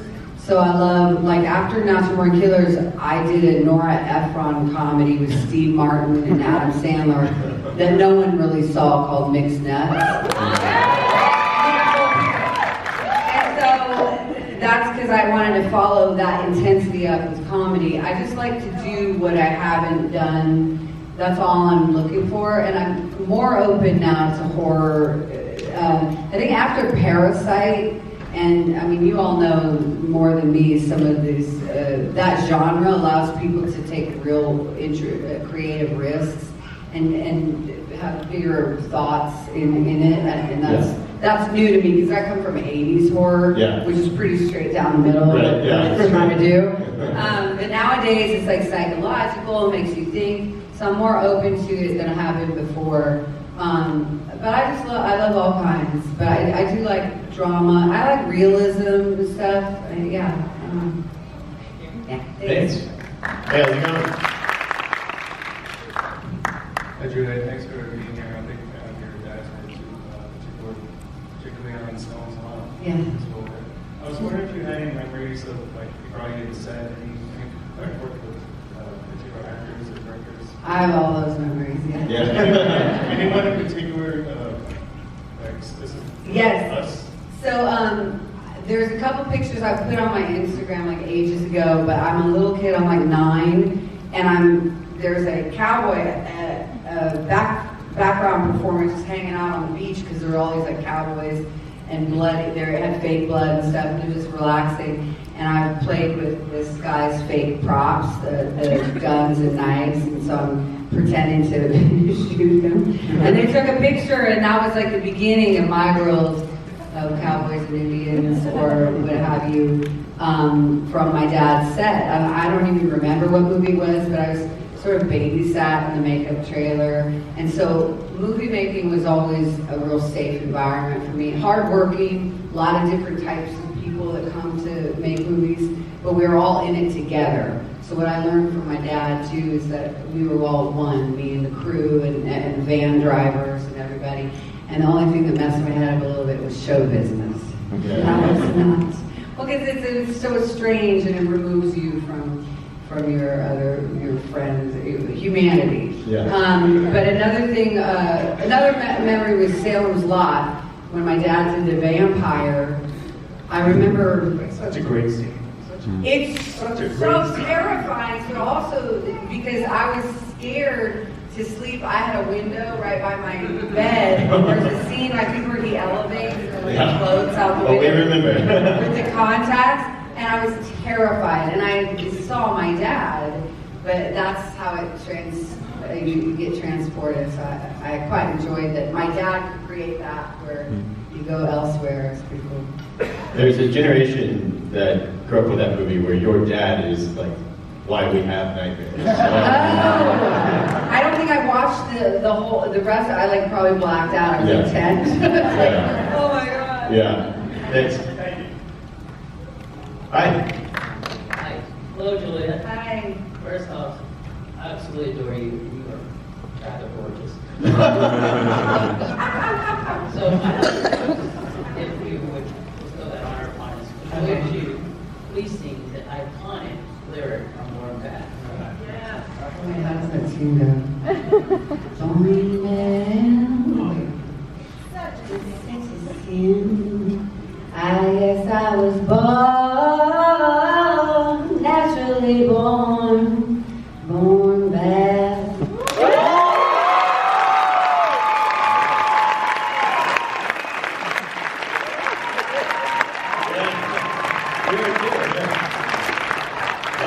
Good luck following that up. Hello, Mama. How are you? I'm good.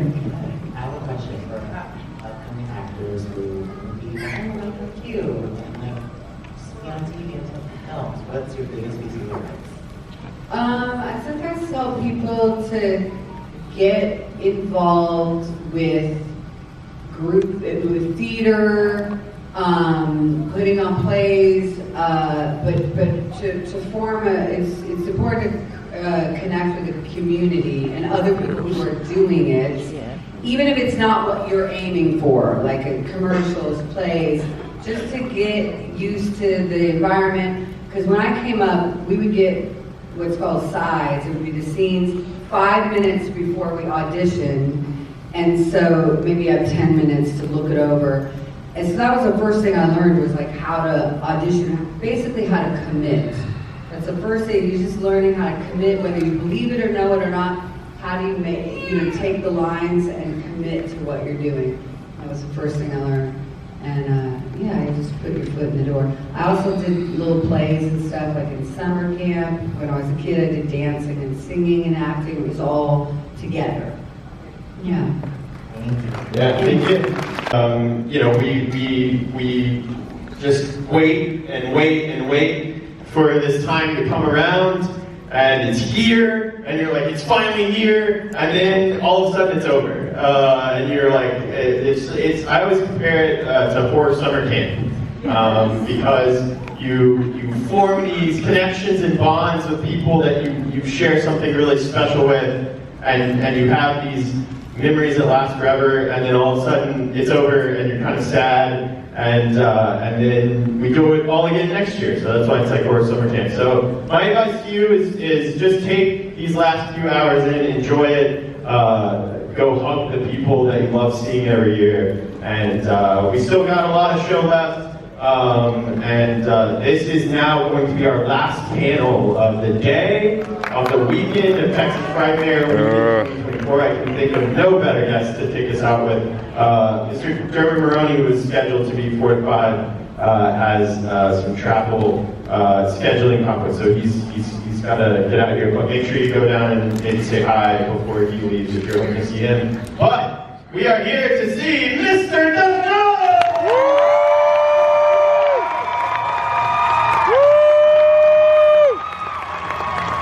Yeah!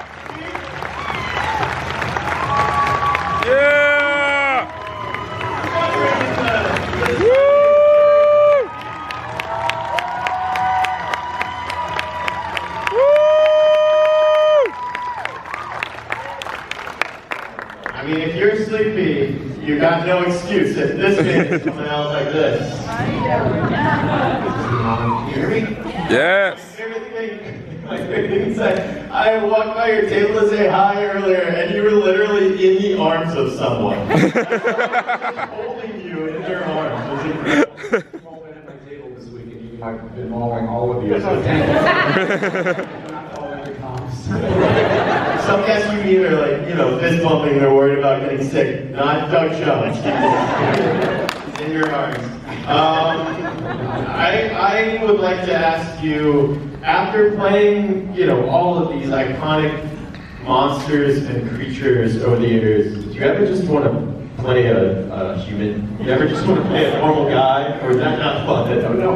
Yes, you tapped into where I'm at right now, actually. Now that I'm going to be turning 64 next week. Wow. Yeah. As an aging gentleman, I would like to take the rubber bits off and play more humans now. But I'm not retiring. I'm going to be Betty White for time. Yeah. I mean, you were so great in adaptation. You've been there's so many roles where you have been behind a mask, but when you finally get to take the latex and the makeup off, and we just get to see you. It's happened a couple of times. On Star Trek Discovery as Saru, of course that's a rubber-clad alien character, but they had a couple episodes in season 3 where I went into a hologram program and became a human. So it was Dougie with a wig on. And that was a nice gift they gave me. And then what we do in the shadows is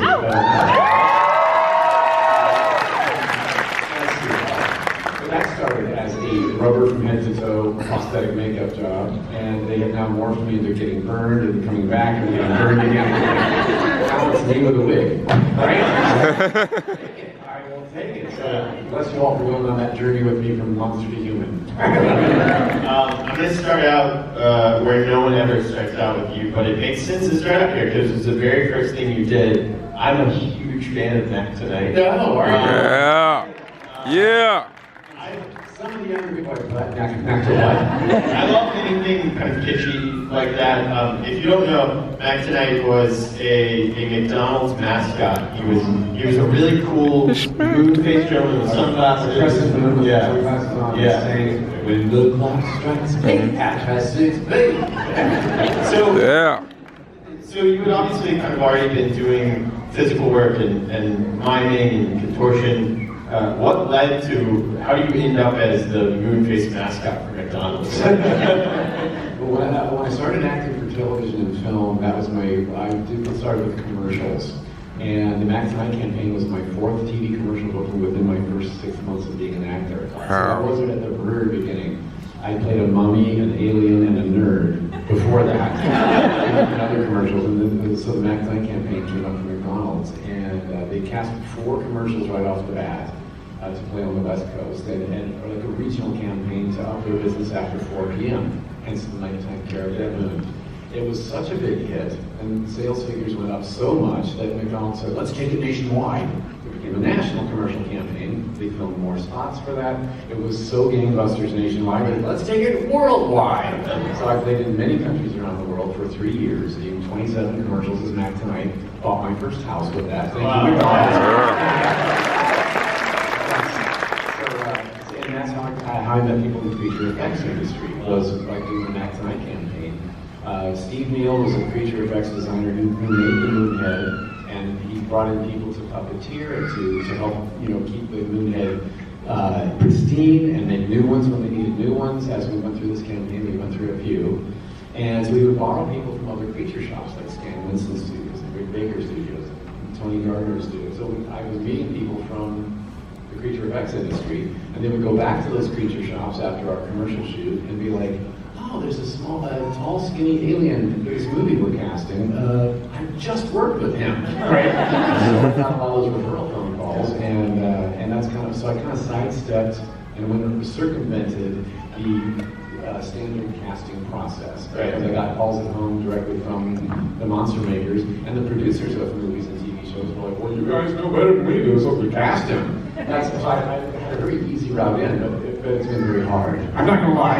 Yeah. It's kind of crazy that Mac tonight actually led to your what would be your career. Yeah. One of your other early roles is with Tim Burton in Batman Returns. Yeah.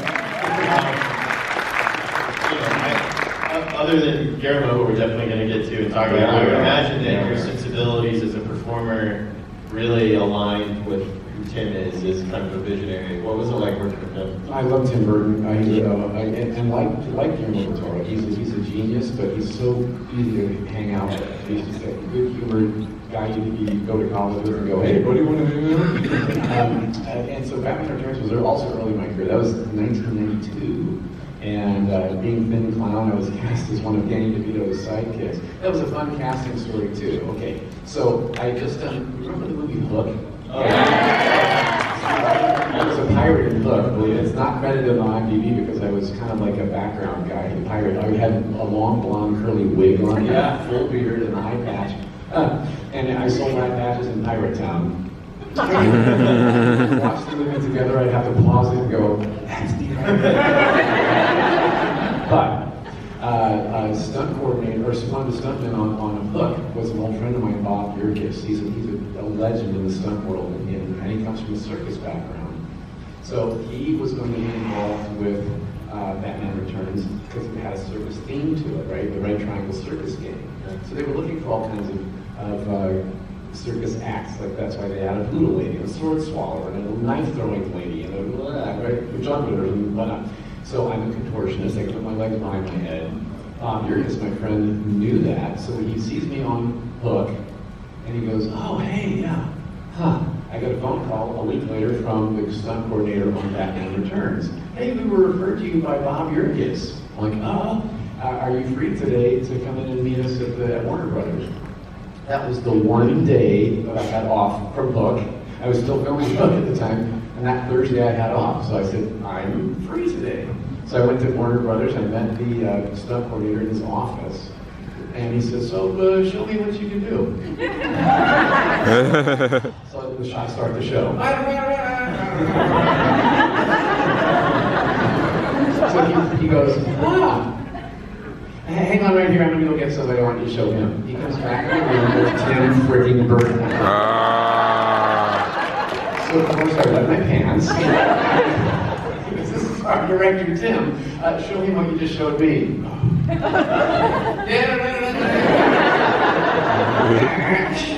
And Tim goes, wow, okay. So hang on here, we're gonna go to the next room and talk about you. So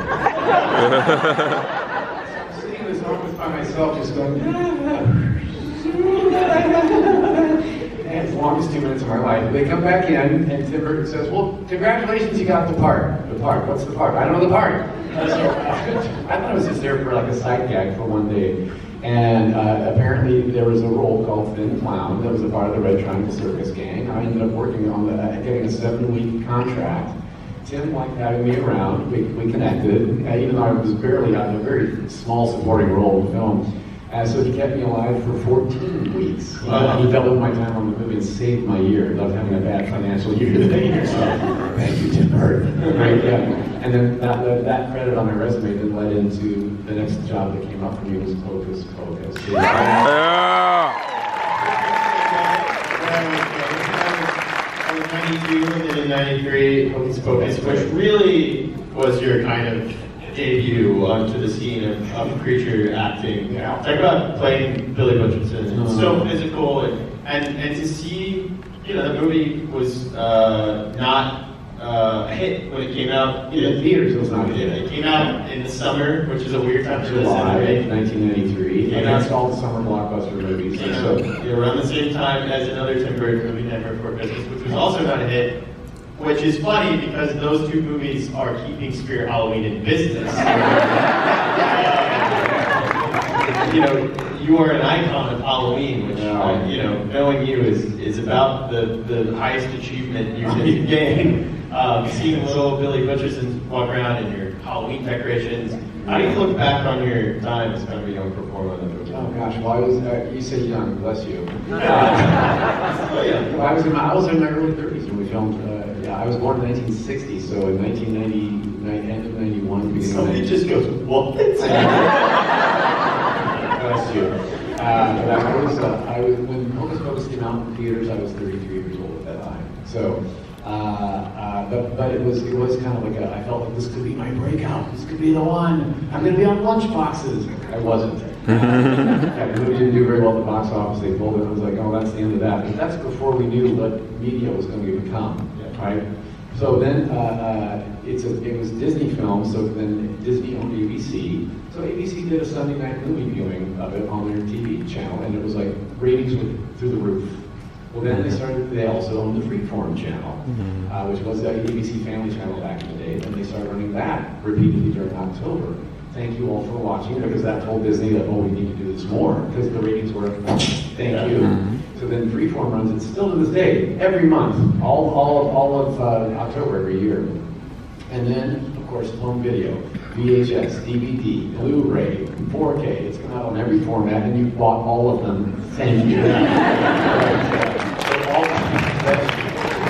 So that told the studio that we might have a sequel in our budget here. So we have to do Hocus Pocus 2 29 years later. Yeah. A real treat for me to reprise my Billy Butcherson role again and work with the ladies again. But yeah, and the difference was on Hocus Pocus 1, I was still new in my career. I didn't have any big credits, and no one knew my name on the street at all. So working with Bette Midler and Sarah Jessica Parker and Kathy and Jim was like, it's nice to meet you. And 20 years later, I have a career of my own now, and so I felt like I'm more of a peer now. And I got in front of them again for the first time. I was like, But the difference was that Bette Midler was she was so sweet. She was like, well, how have you been doing? I love The Shape of Water. Too bad. Oh, she saw my movie. So and another difference too was Hocus Pocus 1, 1993. The crew was great, but they didn't know who I was either. They just treated me like a person. I was happy for that. Hocus Pocus 2, our crew was a bunch of young people that grew up watching the first movie. So I walked onto the set and was like, right? It was like Elvis had returned, you know? That was so great. So great to have that vibe and that energy. And the irony now is you are on lunchboxes. I am on lunchboxes now. The movie comes and L pens and the movie comes. I mean, it definitely came out to theaters last year for the anniversary, but I think Disney brings it back to theaters every year.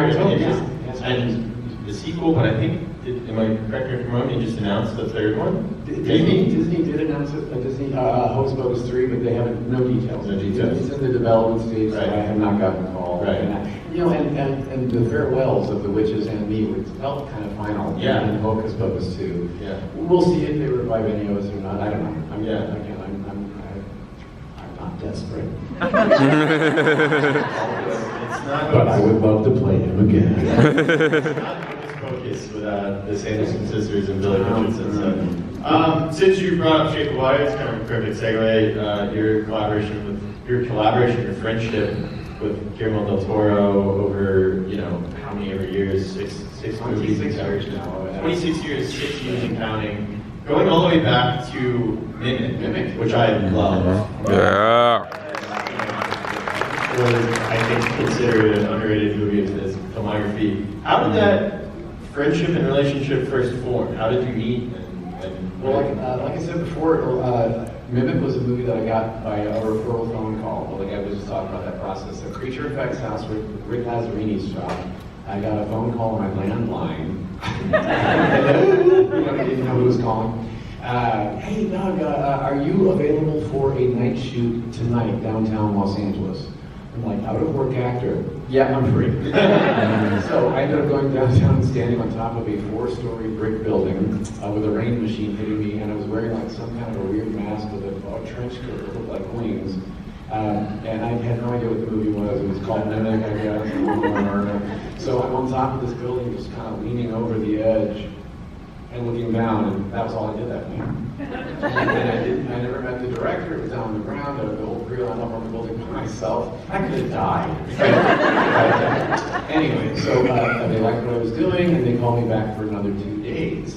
It was the second day that I would, that was a green screen shot with a smaller crew, and lunchtime comes, and the director sits right across the table from me. It was Guillermo del Toro, and Mimic was his first American film.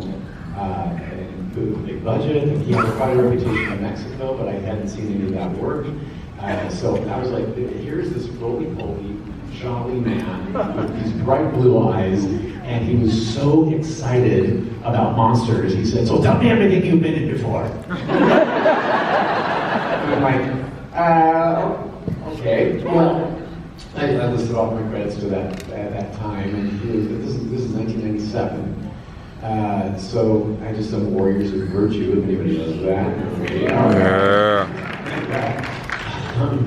And I'd done Hocus Pocus by then. And he's like, oh, that was Tony Gardner, right? He did the makeup. Is he a nice guy? He knew all the makeup artists. I knew of them. And like, I wanted to meet them all. I'm like, God.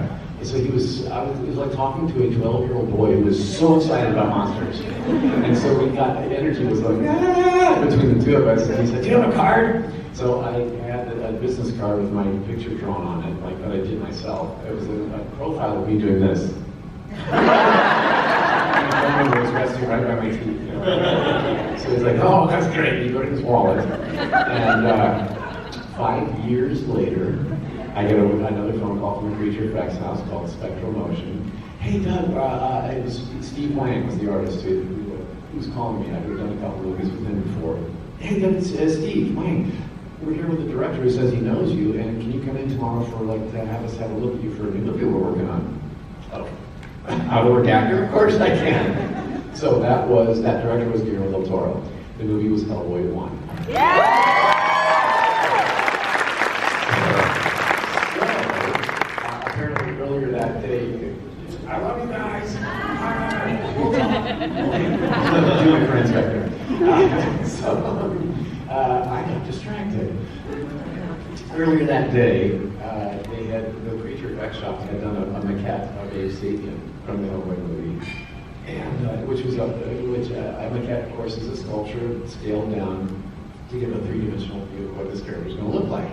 So they finished that, and Guillermo had not seen it yet. So Guillermo del Toro, the director of Hellboy, comes walking into the room, and they unveiled this for him. And apparently I wasn't there, but they said that he fell to his knees. And he said, "You are so beautiful." Yes. And I am so fat. I don't know why, but so the guys in the shop all worked with me before, and they said, "Well, you know who would be perfect to play this is Doug Jones."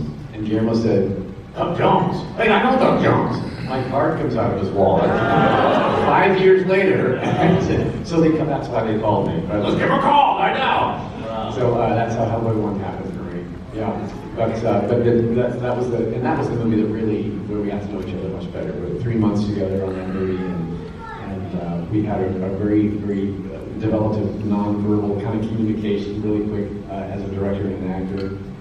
We vibed very, very well. So he kept coming back again and again for me over the years, including the lovely Pan's Labyrinth. Woo!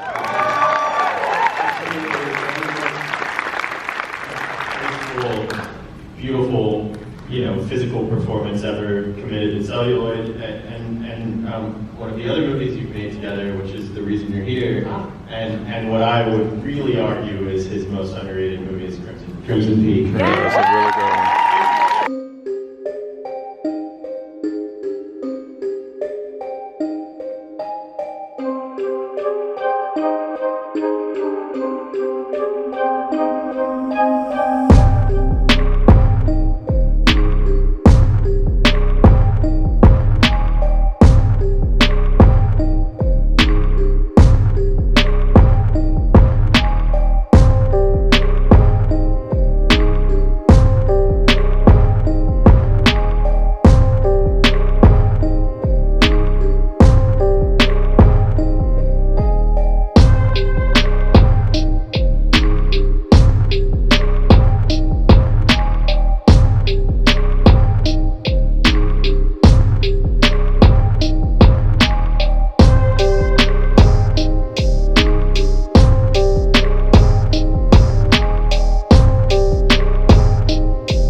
travelers, that is it for me here at 2024's Texas Frightmare Weekend. It's been such a fun time catching up with so many friends and subscribers and viewers, and guys, the amount of support from all the people that I've met has been, oh man, chilling in a way. To all the people that I met up with, that I've been chatting with over the past year, year and a half since I've been vlogging, or the people that I've met at previous cons before, it's definitely been a pleasure to meet you, and I can't wait to see you again at another con in the future. Travelers, if you liked anything that you saw here, go ahead and give me one of those Ash Williams severed hands. Go ahead, comment in regards to anything that you saw, and if you want to stick around, go ahead and hit that subscribe button. I am your travel guide, Brendan, Travelers, with the Horror Green Book, signing off and letting you know that it is scary in those streets. So let me know, well, it's definitely scary in those streets. So let me know that you made it home safely. Because, hey, I may not make it home safely with this guy.